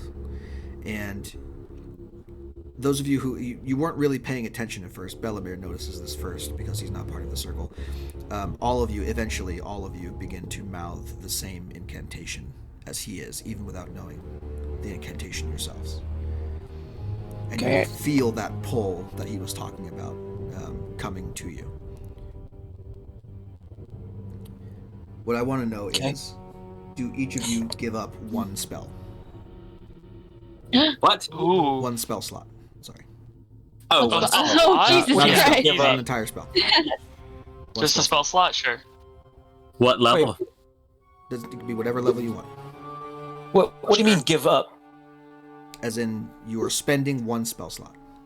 Yeah, Oh, you expend okay. a spell slot. Like, Oh, as in I'm doing contribute it. to the magic. Yeah, I'll spend a level 1 spell slot. I'll spend You're a not level part of 2 the spell circle. slot, which is my Yeah. highest. You're off to the That's side. not a well, Belemir, you didn't Okay, join but the you circle. asked. Okay. All right. Then I I'll Those will- of you who are linking hands as part Fireball. of the ritual. Yeah, I'm gonna get ready to cast fireball Do on all all of of you. the attack Okay. Spell too? slot? You said spell slot? Burn a spell slot? Yeah, Just use use an the entire spell spell slot, slot Iris. altogether for one thing. No. Stop being greedy.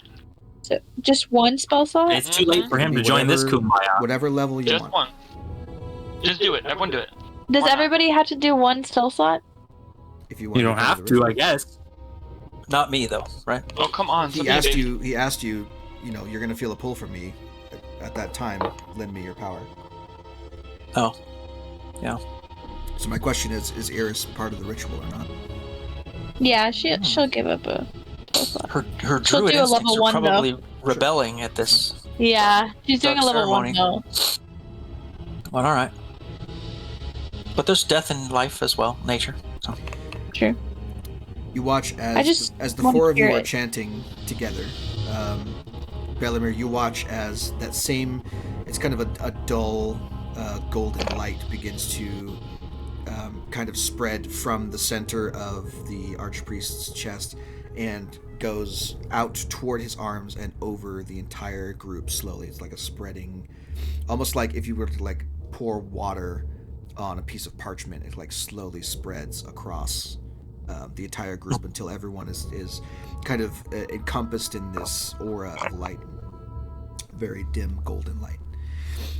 And Okay. after about a minute more of chanting, you watch as the water inside of the basin begins to bubble and steam, and there is a cloud of this like mist and fog that begins to kind of billow up out of the center of the basin and kind of hang around the top of the chamber.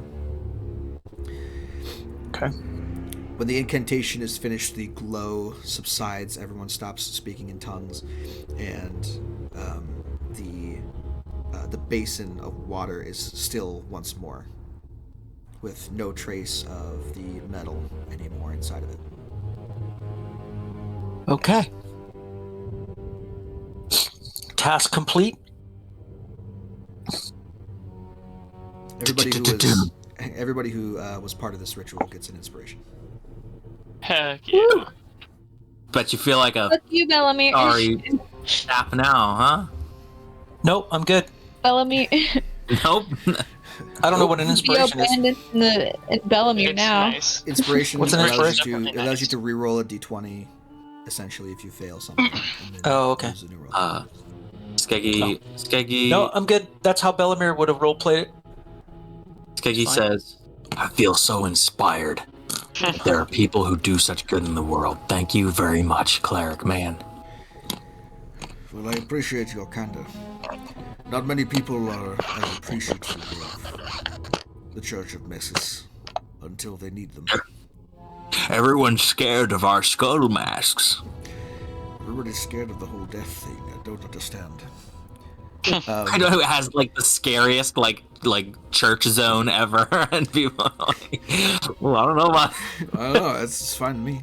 Really, he takes out the cloth that you had, had the metal on, completely dry, and hands it back to you, Skeggy, and says, "All right, that was a good deed we did today. That'll If there's be anything 50 else you gold. need, That'll be 54,000 gold pieces. Make a small donation to the god of death. I flick a sunflower seed in his hand. Sorry, continue. preventing the spread of undeath is enough." That's true. He says, should you come across any more of these cursed materials, do not hesitate to bring them to a church of some kind. Any church will do.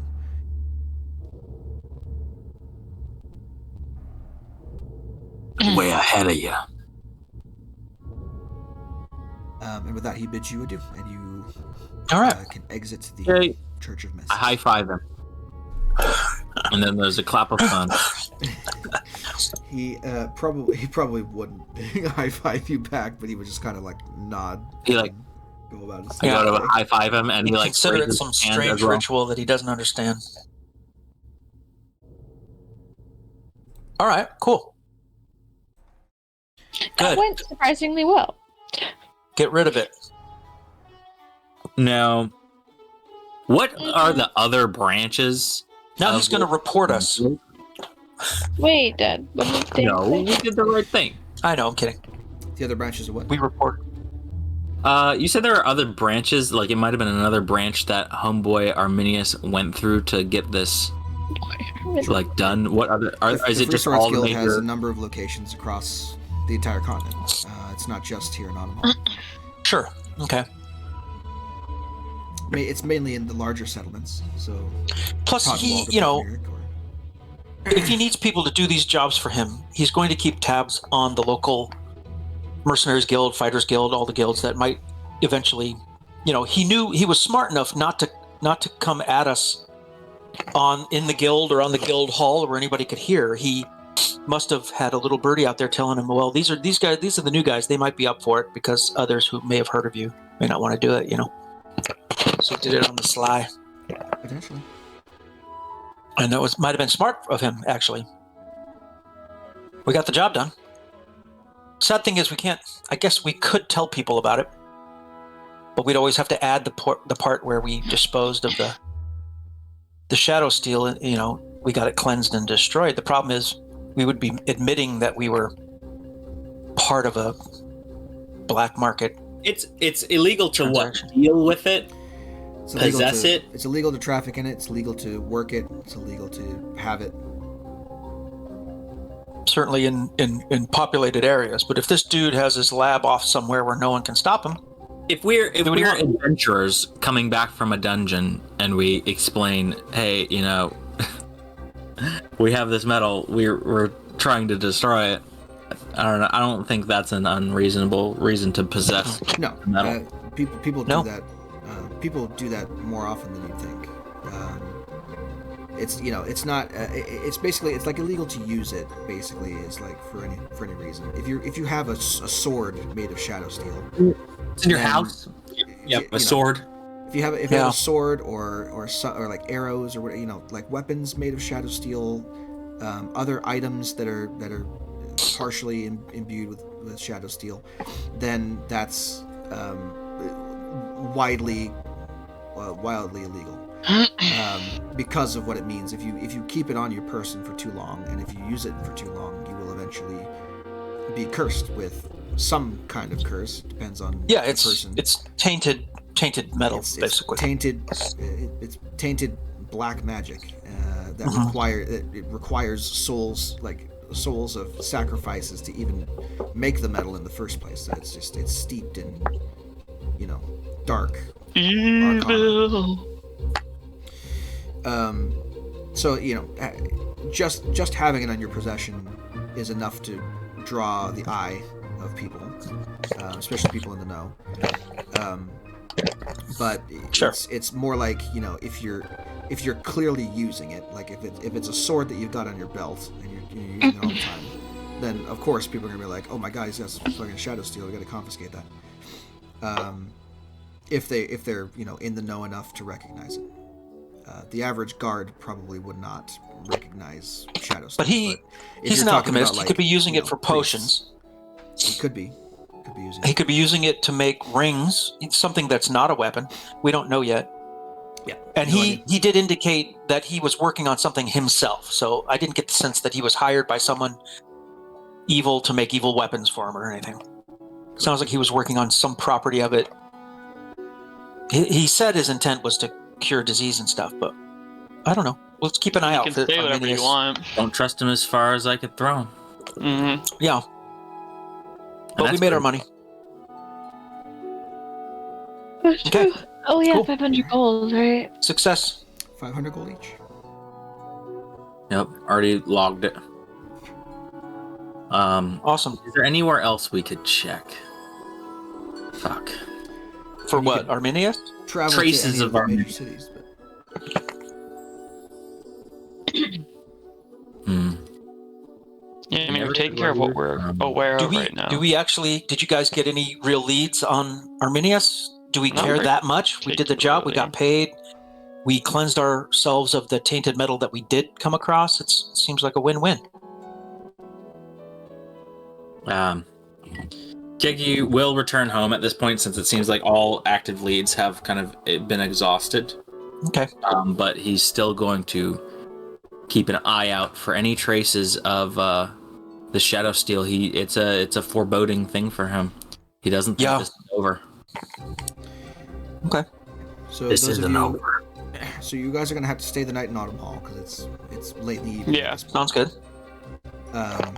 So go ahead and mark off either 5 silver or 1 gold, depending on where you're staying. If you want to stay in an upper 1 class gold. or lower class place. Staying in a nice place. Sure, I guess we can do that. Yeah, I'll do the one Okay. gold. Just hang out with everyone else. Yeah. Yeah. May as well stay together at this point. We've been talking a lot of shit about this guy. He's probably heard. Yeah. I he's wouldn't be probably- surprised if he came to fuck us up. Yeah. He's not. Alchemist? What's he gonna do? Throw vials at Dude, us? we don't really know anything about him. No, True. he he seems smart enough to protect himself, but Seemed like I didn't no. get the sense that he was some sort of evil mastermind. Not I yet. feel like really I we think know he's an very evil little about him. mastermind who wants to kill everyone. Just kidding. I'm just. I don't know. We understand. sir. Just kidding. Nice. Spending the night in Autumnhall. Did you guys see what was marked on those ingots? I saw it. Yes. Why? Well, of course. Well, the thing is I've seen those symbols before. Where? What do they mean? Each They of you, by are. the way, hold on, can roll me a religion check for that symbol as well. Oh, Ooh, good. yeah, let's do oop, that. oop. He's like, I know nothing. I'm good with Skeggy religion. doesn't have to roll; he knows what this is. The rest of you do. Oh, okay. Can you message me what it is? Yeah. Well, I can tell you what it looked like. Outstanding. Yeah, what does it look like? The symbol on that was stamped into the metal was a two-faced head. One head twisted in pain, the other one laughing.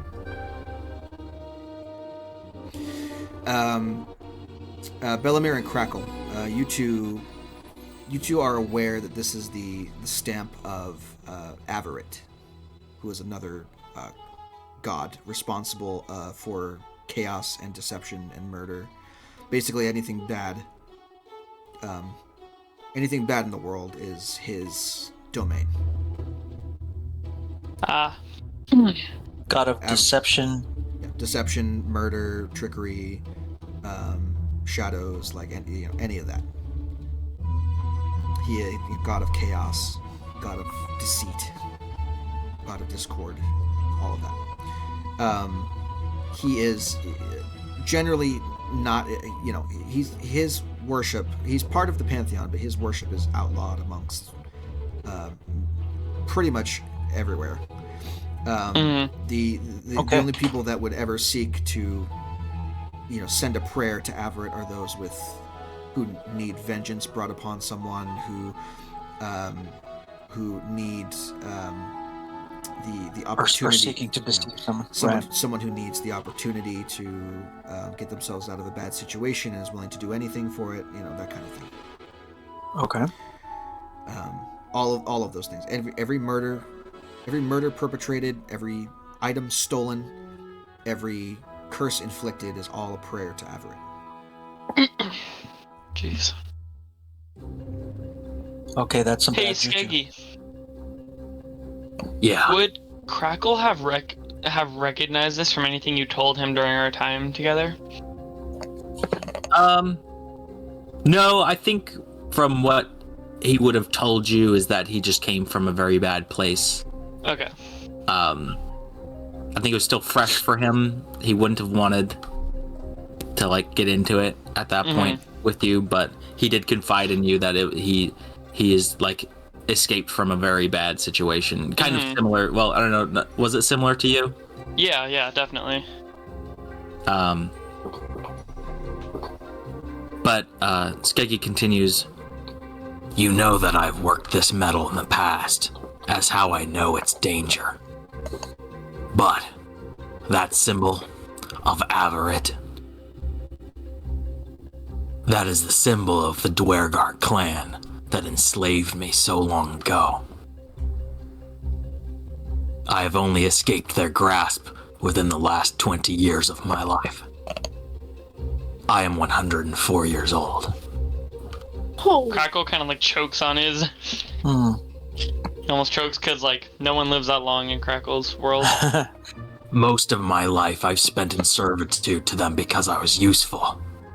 They kept me away from working the Shadowsteel because of my skill. I was too valuable to be cursed. This very armor I put together by stealing bits of... What was this armor made of? Not Ethereum. What was it? Mithril? It's either mithril or adamantine. Any bit of Titanium? mineral I could scavenge from their dark projects. I formed this armor, and with it I made my escape. With no small help from our friend Sparrow. That is why she is so special to me. And why this quest we went on is foreboding.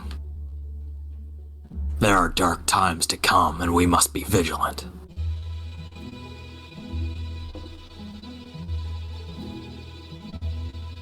Crackle just looks somber. He's kind of reminiscing on what he remembers from his time before he escaped.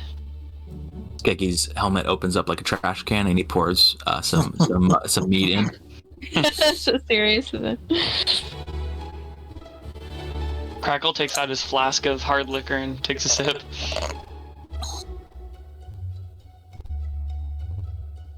That is why I do not trust this alchemist.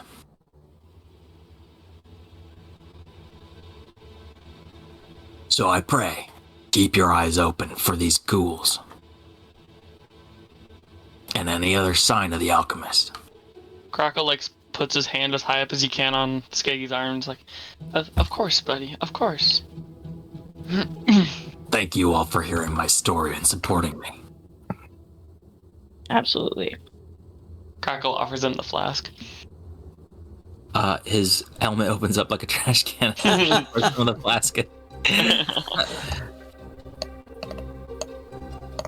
I just see a little hand reach up out of the helmet, grab it, bring it inside for a second, and Yeah. then reach out. Yeah. Yep.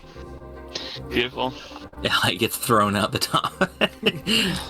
I don't really know where we need to go from here, what our next steps Yeah. are. Well, first From of all, here, guys, we were gonna. Sure, we need to do that. We're spending the night in a nice hotel room, Yep. and then we're doing a bastion turn. we'll get there. Are We've we? got about an hour. So, Spending the night. in the morning, as cozy as Bellamere is curled up under his blankets, he is abruptly awakened by the banging of shutters and a sudden weight pressing on his midsection. And the An immediate explosion! chill that sweeps into his room, wrenching him An from his immediate what? dreams. Immediate chill Wait, what? A chill? that sweeps into his room, wrenching him from his dreams and driving the breath from his body. As you conjure a blaze in one hand on instinct, sitting up straight in bed, and letting out a wheezy yelp as you do, You send the small, periwinkle-colored Tresson, the cause of your sudden rude awakening, tumbling backwards so that it now rests between your legs, looking mildly annoyed at your reaction. A what? A small, periwinkle-colored Tresson. Tresson are cats with bird wings. Magical creatures. Cats with what? Bird wings. They can fly. Yeah. It takes you a moment to Periwinkle. recall that this creature is the familiar of one of your old professors at Inlore Academy. You can't help but wonder Ale of water. You can't help but wonder what Professor Ariador could possibly want with you, but perhaps the note tied to the creature's collar will answer that question.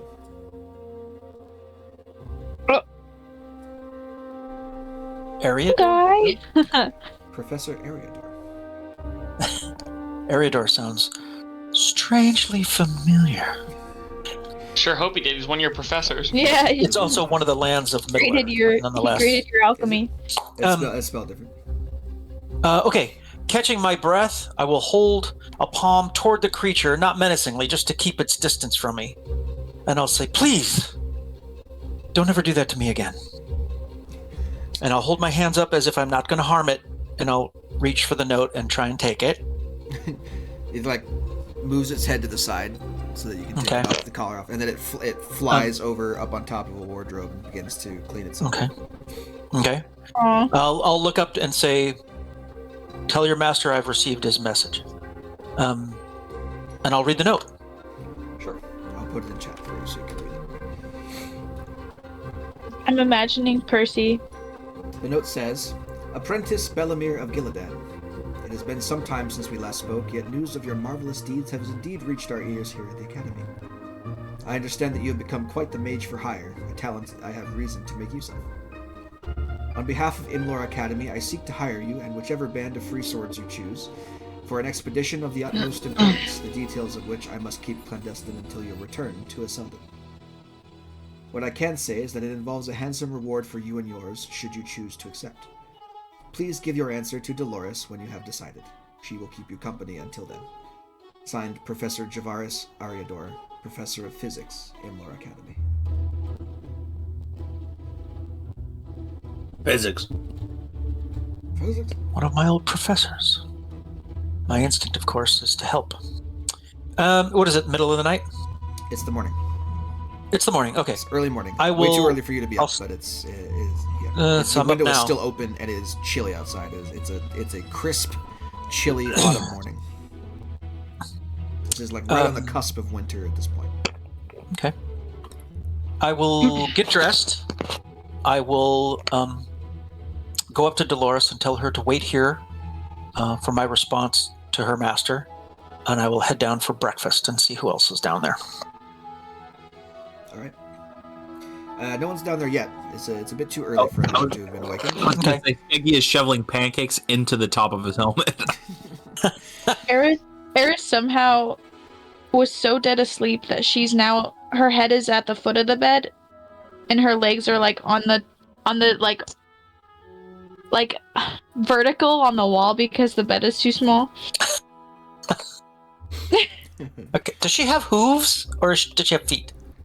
Furbolg have whatever you want. I think they have feet. They have normal I think feet. they have I think that'd be it. Okay. it's just cow Well, I know it's early. I'll get a cup of coffee and wait at the table.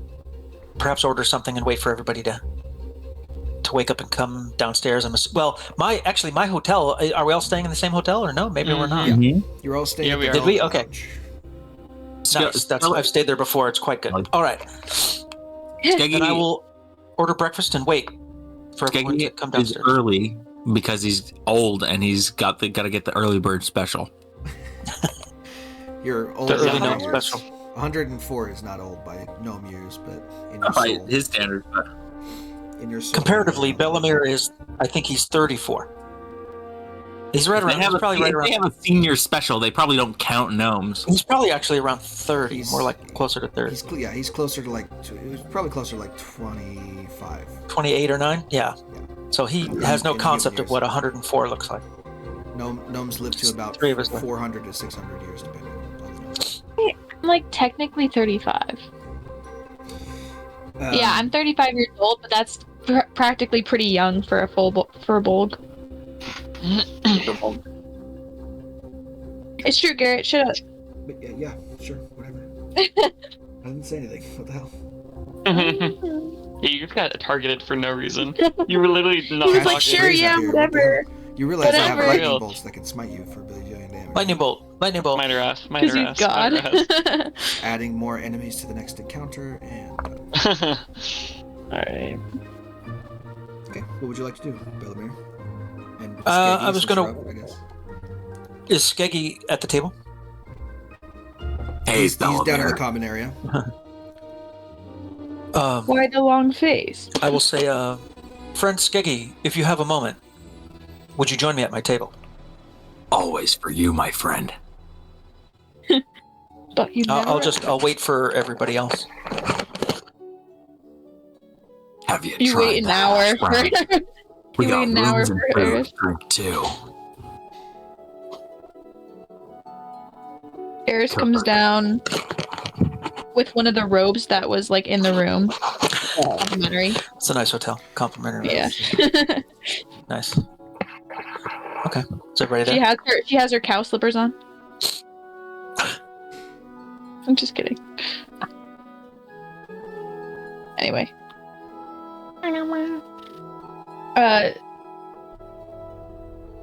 Eris grabs a bowl of salad and sits down next to Skeggy. All right. Are we all there? Are we waiting for There's a- Crackle? There's a Crackle's bowl of fresh fruit on the table for you guys. See, because Okay. it's a 5-star hotel. She needs Get some fresh some food in there. She has like 4 stomachs. She says a prayer to the fruit. Thank you for giving your life for my sustenance. Yep. Oh, Peach. Juiciness. Okay, Bellamere will address the table and say, my companions, I've received a note from one of my old professors at the academy. This is some years ago. And he's asking for my help. My instinct is to help one of my old teachers, to help the academy, but the details he hasn't offered. I've only just received the request. I have the note with me, and you're welcome to read it. Javaris Ariador is a man of principle. He's a man of good reputation, and he's an excellent professor who has taught many wizards over the years. You should know that I don't owe him any particular debt, but I'm inclined to at least inquire what he needs, and I would hesitate at this point to decline his request for aid. He said it is of the utmost importance, and there are some details that he could not share with me. He said I could pick who I wanted, and our recent success, the variety of our talents, leads me to believe that you would be the perfect companions for this request of his. Crackle kind of was like, well, I'm flattered, and I'm excited to meet one of your professors, Bellamere. They seem to have taught you quite a lot, and I'd be so glad to learn something from them. This is the Imler Academy is in a Selden, which is some distance to the east. If those of you who are familiar with it, if you're not familiar with it, you can just scroll down on the map. Wait, where? Selden. It's going to be probably at least 2 weeks' journey, I would say, through the mountain pass we used. From If you remember where Vrorhest is, south of Vrorhest. There's a mountain pass to the south near Fort Embercross. We may be able to go part of the distance on a river barge, which might make the travel a lot easier. We're looking at approximately 3 weeks of travel. Damn. Just to get to a Selden, but it is where Imlar Academy is, and frankly, I wouldn't mind visiting an area near my home of many years ago.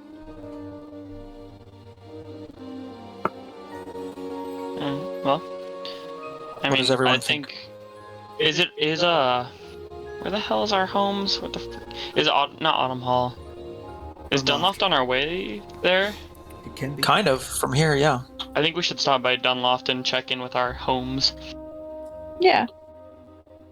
with our bastions, and then Yes, we Okay. need time to because prepare for the journey. also Because we also need to check in with the guild there and see if they're the ones that freaking In Dunloft? There's no guild in Dunloft. Yeah, if there's I don't know if there's a guild office in I thought Dunloft. there was a guild. Okay, maybe not then. There Never mind. probably is one in Port Merrick, but Dunloft is a small mining town.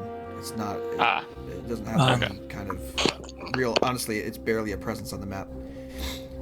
Okay. The guild, I know that the details guild locations are usually in larger settlements and cities. So along the coast, it would be Port Ostrat, Autumnhall, and Port Merrick. I just need to rank up a few times, and then I can be the one who starts it once I become a battle lord. I can start my own guild thing in Dunloft. I'll put it on the map. Sorry, like they to didn't offer- have any contracts for you. Exactly. Crackle. Wait, what'd you say? Sorry, they didn't have any contracts for you. Oh. Yeah. Well, it's I'd like to offer this. definitely strange, and I think it's very odd considering what we ran into outside the walls, and it definitely makes me a bit nervous, but it looks like we have a job, so we may as well get moving. Work of any kind is always good. It's never good to be idle for too long. But here's what I'll offer. Let us return to Dunloft, to our homesteads, and care for our own personal business. I will reach out to the professor to see if he can share any more details with me. Perhaps the locations that he may be thinking we'll be traveling to, any particular equipment or precautions that we may need to take. And in a week's time, I'll contact you all with what information I have. But for now, I'll tell him that I have assembled a party and that we are a tentative yes, but I'm hoping for more information from him in the next week. Excellent. Very good. Let me do that. I'll go back up to my room and scribble a short note and give it to Dolores. And I'll say, good servant, take this to your master. I hope to hear back from you in less than a week's time. And Dolores, don't jump on my stomach, please. The cat looks at you and does a little slow blink, and then moves its head for you to put the note under its collar once more. Okay, I'll put the note under the collar. It flaps its wings and flies out the window and disappears into the distance. Okay. So, after that, gathering up your horse and cart and whatever else you may need from your rooms, you get everybody together and begin the journey back to Dunloft. Now, with a horse and carriage, it doesn't take that long. It doesn't take as long as the map says. The map is tooled for on-foot travel. So, if you're going on a road on a horse and cart, then you can make up that distance in about half the time. So about 3 days. Perfect. Wonderful. Yay!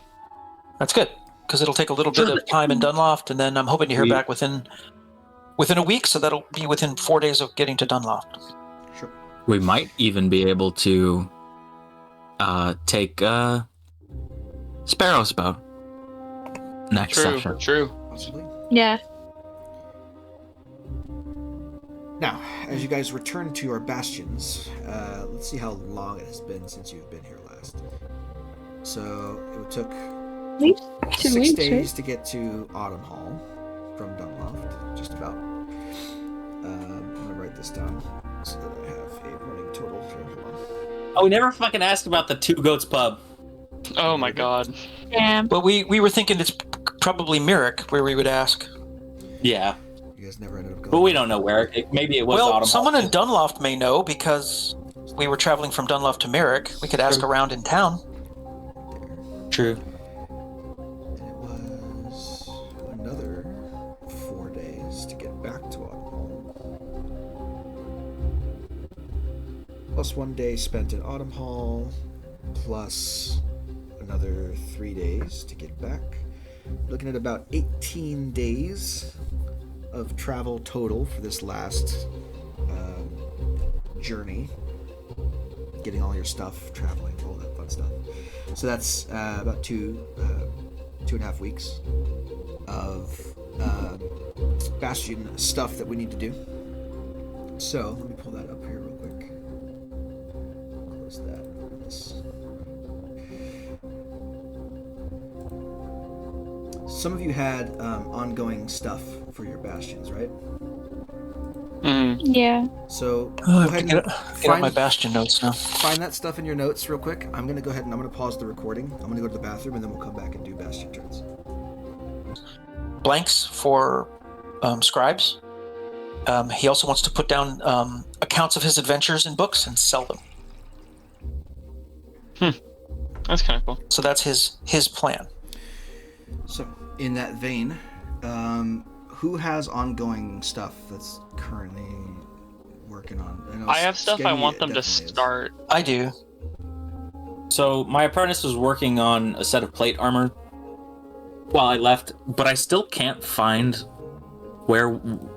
how we decided that how long that takes. I'm looking at like Smith's This is tools. through I don't see any Which building is this through?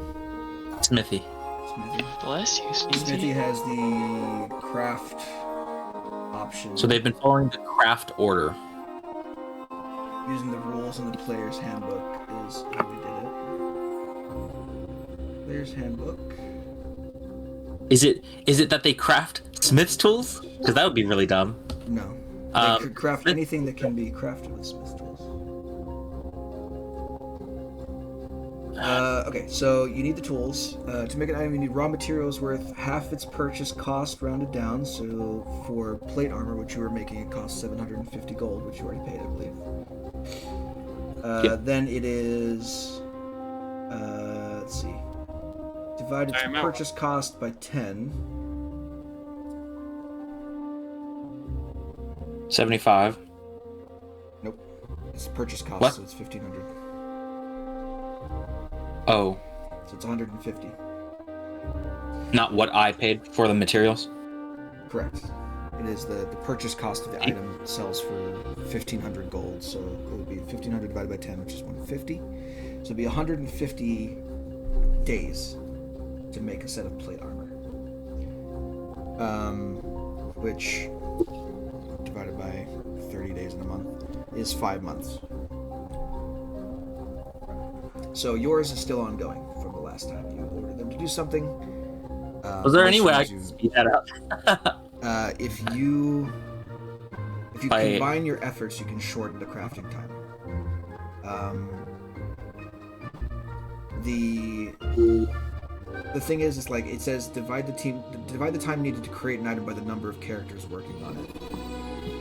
You have a hireling working on it, so that's the time it's going to take him to do it.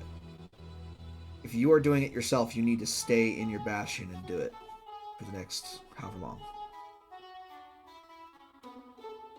So how many days were we on that adventure? Plus how many days since we Probably finished? 20? Since we got our bastion set up. So you've had one week of time before you went on the adventure, and then 18 days after.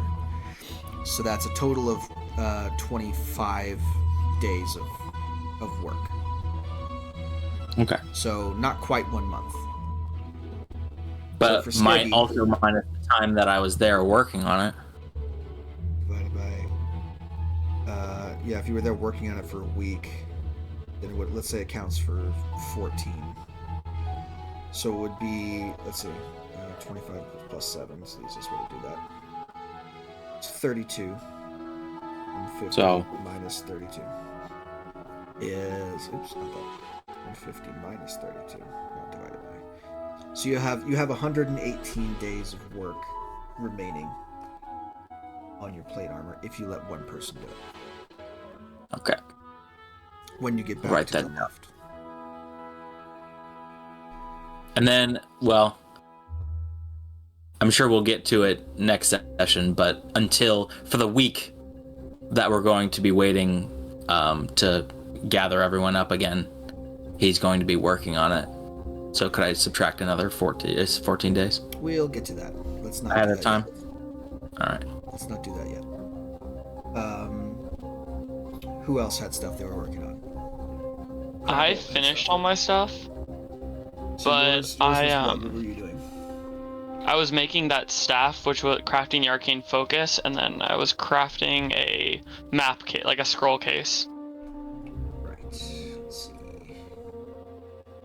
So So those should be well done.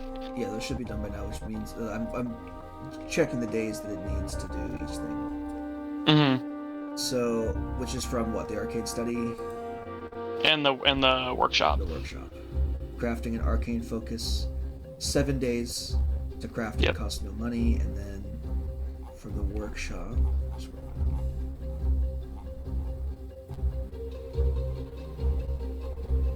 Workshop.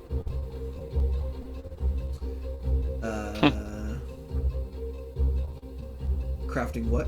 Adventuring gears? The scroll, like a map case. Map case. Yeah, map or scroll case is what it's called. Right. Which is subject to the crafting rules as well. So go here first. Go here. Let's see.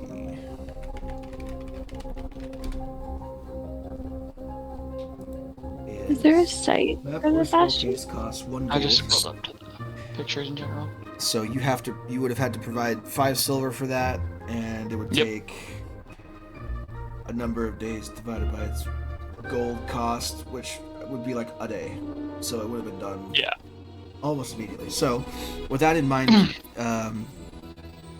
your bastion would have 1 turn of maintain. So we're gonna do that. Perfect. So let me. And then can I assign them new stuff? You can when you get there, yes, but we're gonna resolve the maintain thing first. Once we're there, yeah. Let's see. Let's see if I can find it here somewhere. Bastion events. Immediately after character issues the maintain order for their bastion, the DM rolls in the bastion events table to determine what event, if any, befalls the bastion before the next bastion turn. So, let's see what we roll. Friendly visitors. Oh! While you were away, some friendly visitors came to your bastion and sought to use one of your special facilities. Go ahead and roll me a d6. A d6. Where is that? There it is. 3. Great. They offer you 300 gold for the use of your arcane workshop for a week. Oh, absolutely. Wow. Which you graciously They definitely accepted, can do and they used your workshop to make something, and then, or they used their arcane study to do something, and then they went on their merry way. But you are 300 gold richer. Hell yeah, love to see it. Damn. There's definitely also some terrible shit that could happen, I am sure of it. Yeah. And then you can give, when you get back to Dunloft, you can give your bastion another order, should you want. Perfect. Yeah, I will, but I'll wait till we get there. I'm gonna switch over to the Roll20 cam so they can see what the fuck you're drawing. I don't know what the fuck. Okay. All right. Who's next? Hannah. Let's do. Breathe. Let's do Eris's thing. So, what did Eris have? She has a garden, Right. and it makes healing kits and a bedroom or like a altar thing. So you have a. You had a. Druidic You have a sanctuary. sanctuary, yeah. You have an herb garden. Yeah, I have an herb. So yeah, so that 7 days costs no money. You got 10 healers kits at the end of that, or you can get 1 potion of healing. Up to you. It's your choice. I'll get 1 potion of healing. Okay. And then what was the other thing you had? A druidic sanctuary. A sanctuary. Okay. Pub, reliquary, sacristy, sanctuary, and you were crafting the focus with that. Yeah. Okay, so you crafted you can either craft a wooden staff or a holy symbol. Up to you. I'll do a holy symbol. Okay. So whatever worker you want, you have people living in your bastion with you that work there. Someone was able to take some of the twigs and branches and flowers and weave them into a druidic holy symbol for you. And then sanctify it at your sanctuary. And you have a druidic holy symbol of Matara.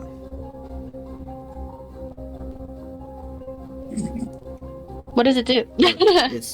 A holy symbol is used by clerics and paladins to cast spells.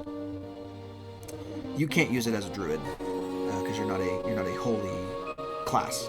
Druids can use druidic focuses. But holy symbols are used by clerics and paladins. So you could take that holy symbol and you could sell it, or you could keep it on your person and sell it somewhere else, or you could give it to someone who needs it, who worships Matara. Up to you. Okay. But you can add that to your inventory, holy symbol. And then you would also have a maintain turn.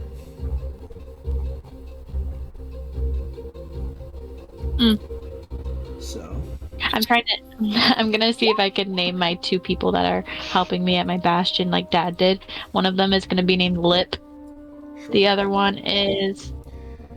So you rolled a 19, which is all is well. Fucking nothing happens.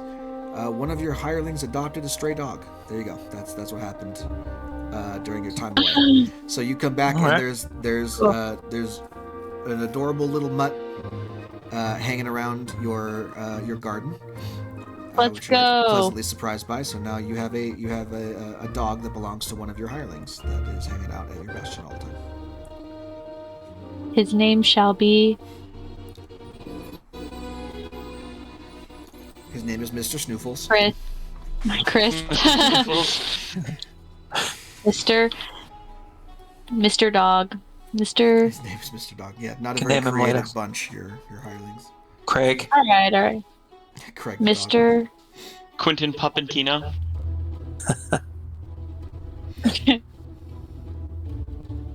A dog named Jeff. Jeff. Sir Barks a lot. Nah, his name's... Sir Barkslot's solid. Alright. Sure. You can choose to name that in your own time, or you can go with what I suggest. Whatever. Okay. So that's what happens on your thing. Are you going to give your bastion stuff any orders? Are you going to craft more shit? Yeah, I'm gonna craft more shit. Wait, I I'm thought gonna... we were waiting until we got there to start telling. Yeah, I thought that's what we were doing. I I thought we were already I'm here. asking if So we if you're picked up gonna our do that. shit. We'll move on to someone Yeah. else. So they're just asking you to do. Okay, cool, fantastic. Next one up will be we already did Skeggy. Skeggy's continuously working on shit, so we'll do Bellamere next. I didn't have to roll or anything. Nope, your bastion's still going with its last order. So they're continuing to work on the thing, which means there's no maintain order. Okay.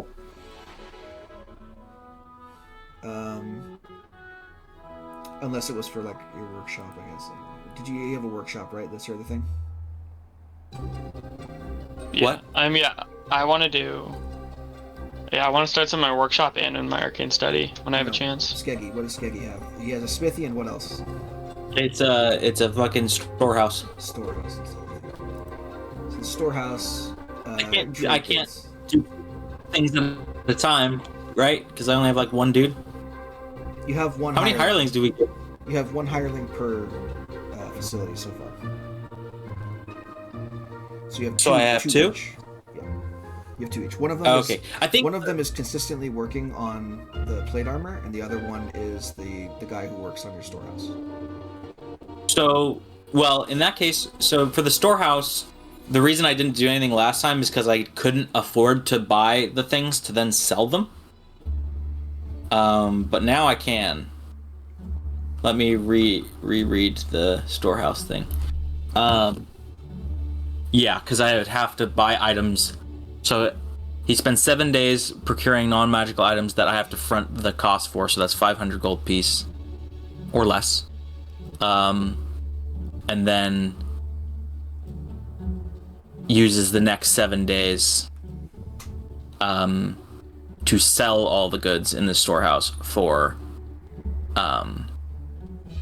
the maximum value of the items purchased, plus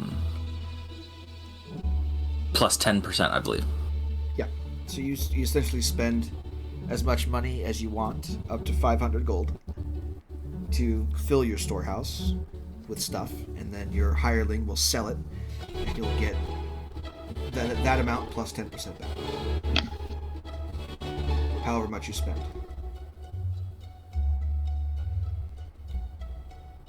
So I think I'll have him do that. Okay. Start on that. How much money are you putting in? 500. Okay, so dump a whole 500 in it. He will spend the next 7 days procuring that, and then the 7 days after that, he will be selling stuff. So go ahead and mark down that you've given the trade order to your storehouse. Yep. And I'm going to double check something with the maintain stuff, because I want to see if you would have a maintain turn in that case, because you didn't give an order to your thing last time. Let's see.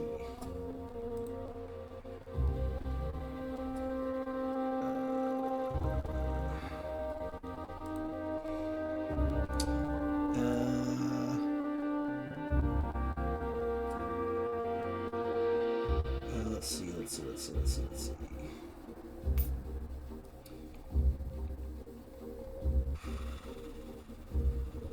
It doesn't really say. I'm assuming that it says all the hirelings focus on maintaining the bastion. So I guess as long as one of them at least is doing the special order, then we're not doing a maintain.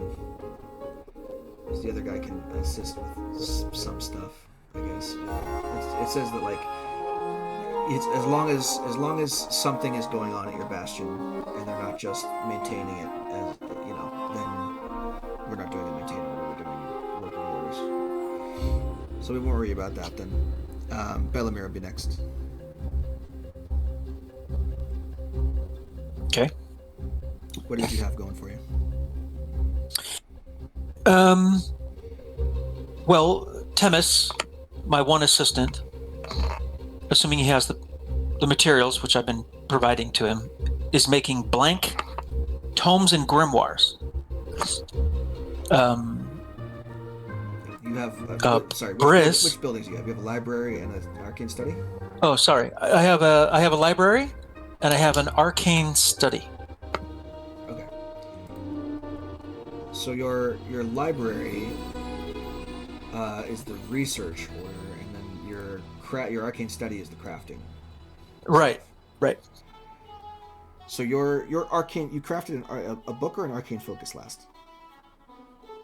I didn't need an arcane focus. I think you were just crafting a book, right? You just have a I'm standing order to make blank books. crafting books and grimoires, which are almost the same thing. I imagine a grimoire is a little bit wider and has to be prepared to inscribe magic spells, but other than that, Sure. And you would have had to provide him difficult. at least 10 gold for one book. It's 10 gold for one book. I don't think you provided him any more Okay. than that, right? no, I would have given him enough supplies to make however many he can make per week. So I don't know what the numbers would be. Well, it's one per week, but that's 10 gold. Okay, it's one per week. So my Alright. question to you is, you didn't tell me you were doing more than one last time, I don't think, unless you have that written down. No, I assume that with one assistant, it goes at whatever pace he normally makes it. I don't have more than one assistant. I have two assistants, but the other one's doing research. Right. And I haven't given her any money to make any magic items or anything. She can't. She's the library. She does research. She does research. She's doing research, and we're preparing to publish books about history and magic. And your research was on what topic? It was on giants, I think, was the last time you said? No, it was on. I think it was on Dunloft or Port Merrick. I think is You what said we were Dunloft. researching. I didn't mark it down. Yeah, I think I was looking at. Here, let me. I mean, I don't remember. Oh my god, that's so bad. I didn't write it down, but I would go from where I live outward. So history of Dunloft, and then maybe history of Port Merrick, history of Oscawa, etc. Oh my god. I'm lagging real hard right now, by the way, so I'm sorry if I have to ask you what you're saying. Yeah, I hear it. Okay. I think everybody is. My ping is at 400. I don't know what's going on. Whew. It's real bad. It's real bad. Here's what I'm gonna do. I'm gonna stop. Here. gonna stop this. I just turn that off. And you guys put on your own music. I don't care. Oh my god. You sound like Portal. Yeah, I'm roboting real hard. I don't know why. Something's eating up my data for some reason. So I'll put this on in the background so that the recording can hear it, but you guys will be without music because I don't want to hear that anymore. So the library, researching Dunloft. There's fucking nothing here, man. And I'll tell you, it's a small town. It was one of the most recent towns to become part of the Corellis Concord. Okay, but it would have been sort of the region. But that's fine. That would be the. I'm going to put history of Dunloft. You told me Dunloft. Dunloft was formed like maybe 30 years ago, like if that. Okay. And it's mainly just because the Concord is trying to grow itself. It has all this territory and lots of land to work with, and it's just trying to grow its influence. Right now, it's one of the more predominant trading nations for Egretia. People from Egretia who want to import or to export to Durabar, or not Durabar, Dorowir. They will typically sail to one of the ports in the Concord and sell their stuff there. So that's kind of like why Dunloft is the thing, is because people traveling to other parts of the country don't want to stay on the road all the time. Eventually, as you said before, little inns and villages pop up. Dunloft was one of them, and it just so happened that Dunloft was also next to the river. It's next to a big forest of trees, so logging is a thing, and it's relatively close to the Arfandor Mountains, which can be mined for ore and other precious resources. So, okay. So that's basically like the reason why Dunloft exists. It's a small town that's growing. It's in a trade network, so yeah, it's one of the stops along the trade route from any of the other ports, major ports on the coast into Laurenvale, essentially, into the center of the continent and beyond. With that being said, you would also have a maintained turn because you didn't give your guy enough money to make enough books. Well, I don't know how many books one person can make. But he can make as many as you give him money for. That's the thing. Well, And magically he can make 200 books in 2 weeks. If you give him enough money for it, he can make you as many. He can make you 1 book a day for 10 gold. So if you give him enough money to work with... Okay, so that's what I need to know. So he can make 1 book a day, an empty tome. Yeah. For 10 gold. One book every 7 days. Excuse me, for 10 gold. Aha. Okay, that's my production right now with one guy. Yeah. One book every 7 days. 1 book. Empty tome for 10 gold. So, you're welcome to give him as much money as you want to, and that'll be a standing order of making books continuously until that money runs out. I mean, if he makes 1 every 7 days, I'll give him enough for 2 months. So 80 gold. Yeah, 80 gold. So okay. that'll be your next order, but we're gonna have 2 maintained turns in the meantime. So, let me see here.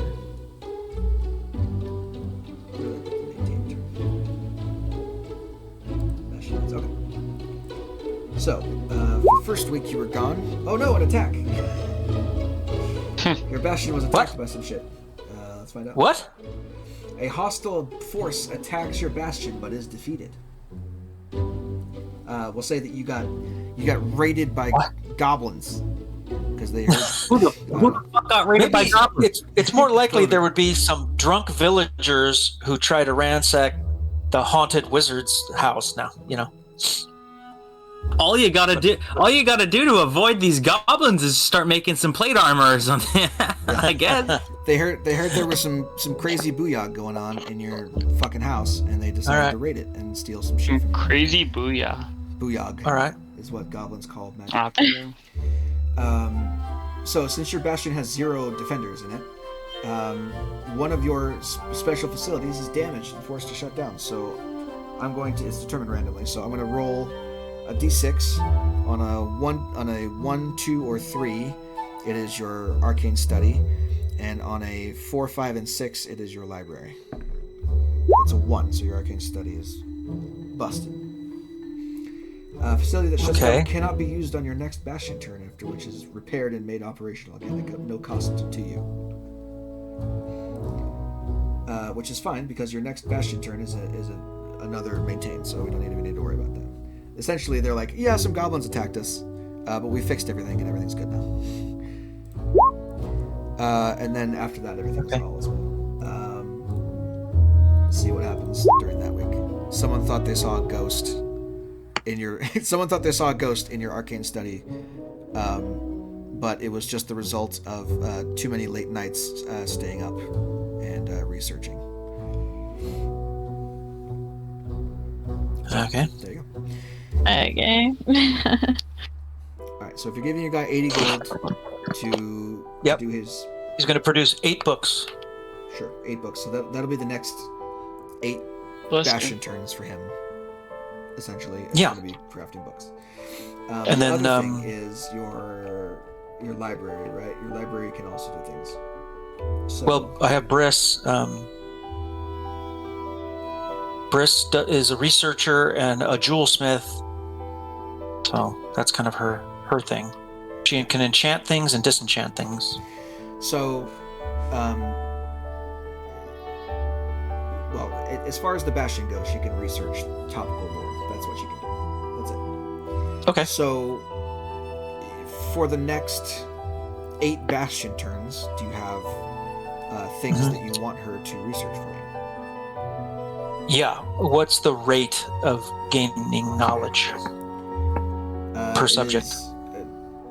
It says the topic can be a legend, a known event or location, a person of significance, a type of creature, or a famous object. The work takes 7 days. When the research concludes, the hireling obtains up to 3 accurate pieces of information about the topic that were previously unknown to you and shares this knowledge with you the next time you speak with them. Okay. So do I give you a list? Yeah, 7 days to learn about something. I give you 3 things about that thing. And you cut. So what I would do is come up with a list for the next 8 turns of things you want to research and learn about.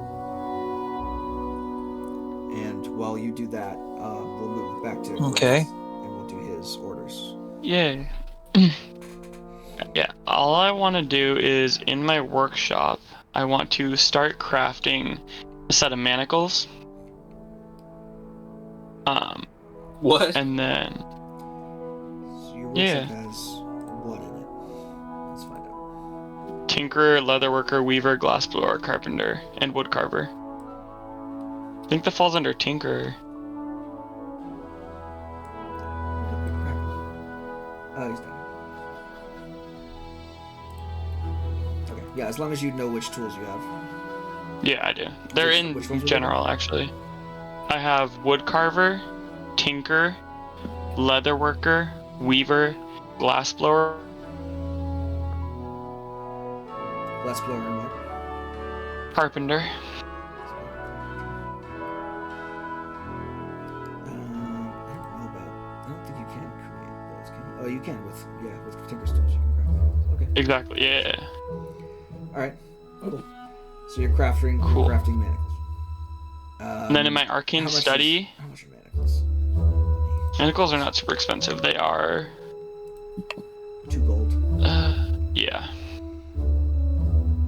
So it takes like a day to craft manacles. Perfect. Yeah. Which actually I'd be there, so I could probably do another thing too, huh? Probably. Okay, let's do. I mean, you With can give that- an order to them once per week. So Okay, I'll leave that as that. But in my arcane study, I want to make an arcane study charm since we're going to be there a couple days. Theoretically, I could long rest in my bastion and gain a magical charm. Yeah, that's fine. That's not a. I don't think that's not an order. That's just something you get for staying. Okay. So you just And get then- that for staying with your arcane study. With completing a long rest of your Okay. bastion, you just get that. The order Cool. that you can give your arcane study is to craft something. Yeah, I'll do the same as Scott, and I'll have him craft a bunch of books and pay a bunch of gold for it. Let's How do much like. are you- I'm sorry, what was that? How much are you giving them gold wise? I'll give him 100 gold. Okay, so for the next 10 bastion turns, they're gonna craft books for you. Perfect. Should be 10 books, right? Alright, perfect. And I'm good. So mark off 100 gold. Set the timer for Yep. 10 days. Now, these books, I'm assuming, are going into storage for us as inventory Yeah, they stay in your bastion until you claim it. until I claim it, and then what? I take it. I'm to gonna sell? sell mine. Yeah, you can take Yeah. it. Well, that's the thing. Like, how easy is it to sell? Do I just create an inventory and then I tell you I'm selling 8 books? Yeah. For X amount, or pretty much. Pretty much. okay. So for right now, I'm creating inventory. I don't think I want to sell anything quite yet. You would have to do the selling on your own because none of your special facilities is a Like a shop. it's not Or it's sales- not a Salesforce. storehouse. I think the storehouse can sell stuff for you. I don't have a storehouse, but I'm assuming my library is filling up with blank books. That's what I'm saying. Is the I'll- storehouse I'll is where you try use you. to sell stuff, but you can't sell stuff Okay. through your bastion. You'd have to sell yourself. Eventually, I'm excited to expand my bastion eventually. Yeah. I'll sell it for you for 20% profit Okay, on my part. 10 gold. Okay, cool. I have my list if you're ready. Do you want me to put it in chat or something? Put it in your notes. Just keep it My in your notes. notes, and then the next time that we resolve bastion turns, you just Well, pick from the list. And you Wait, tell on me. my character sheet? Yeah, on your character sheet, Notes. Where's notes? in the middle section, in the bio section. There's a section for notes. The bio section. Where's the notes? Allies and organizations. Just put it Additional features and traits. put it somewhere in a box. I'll put it under treasure since it's gaining value. Sure, whatever you want. Just as long as it's noted down somewhere that you can remember it, and that you can go back to reference it quickly. Whenever I say we're resolving your thing, which thing of yours did you want to research? Okay. You know.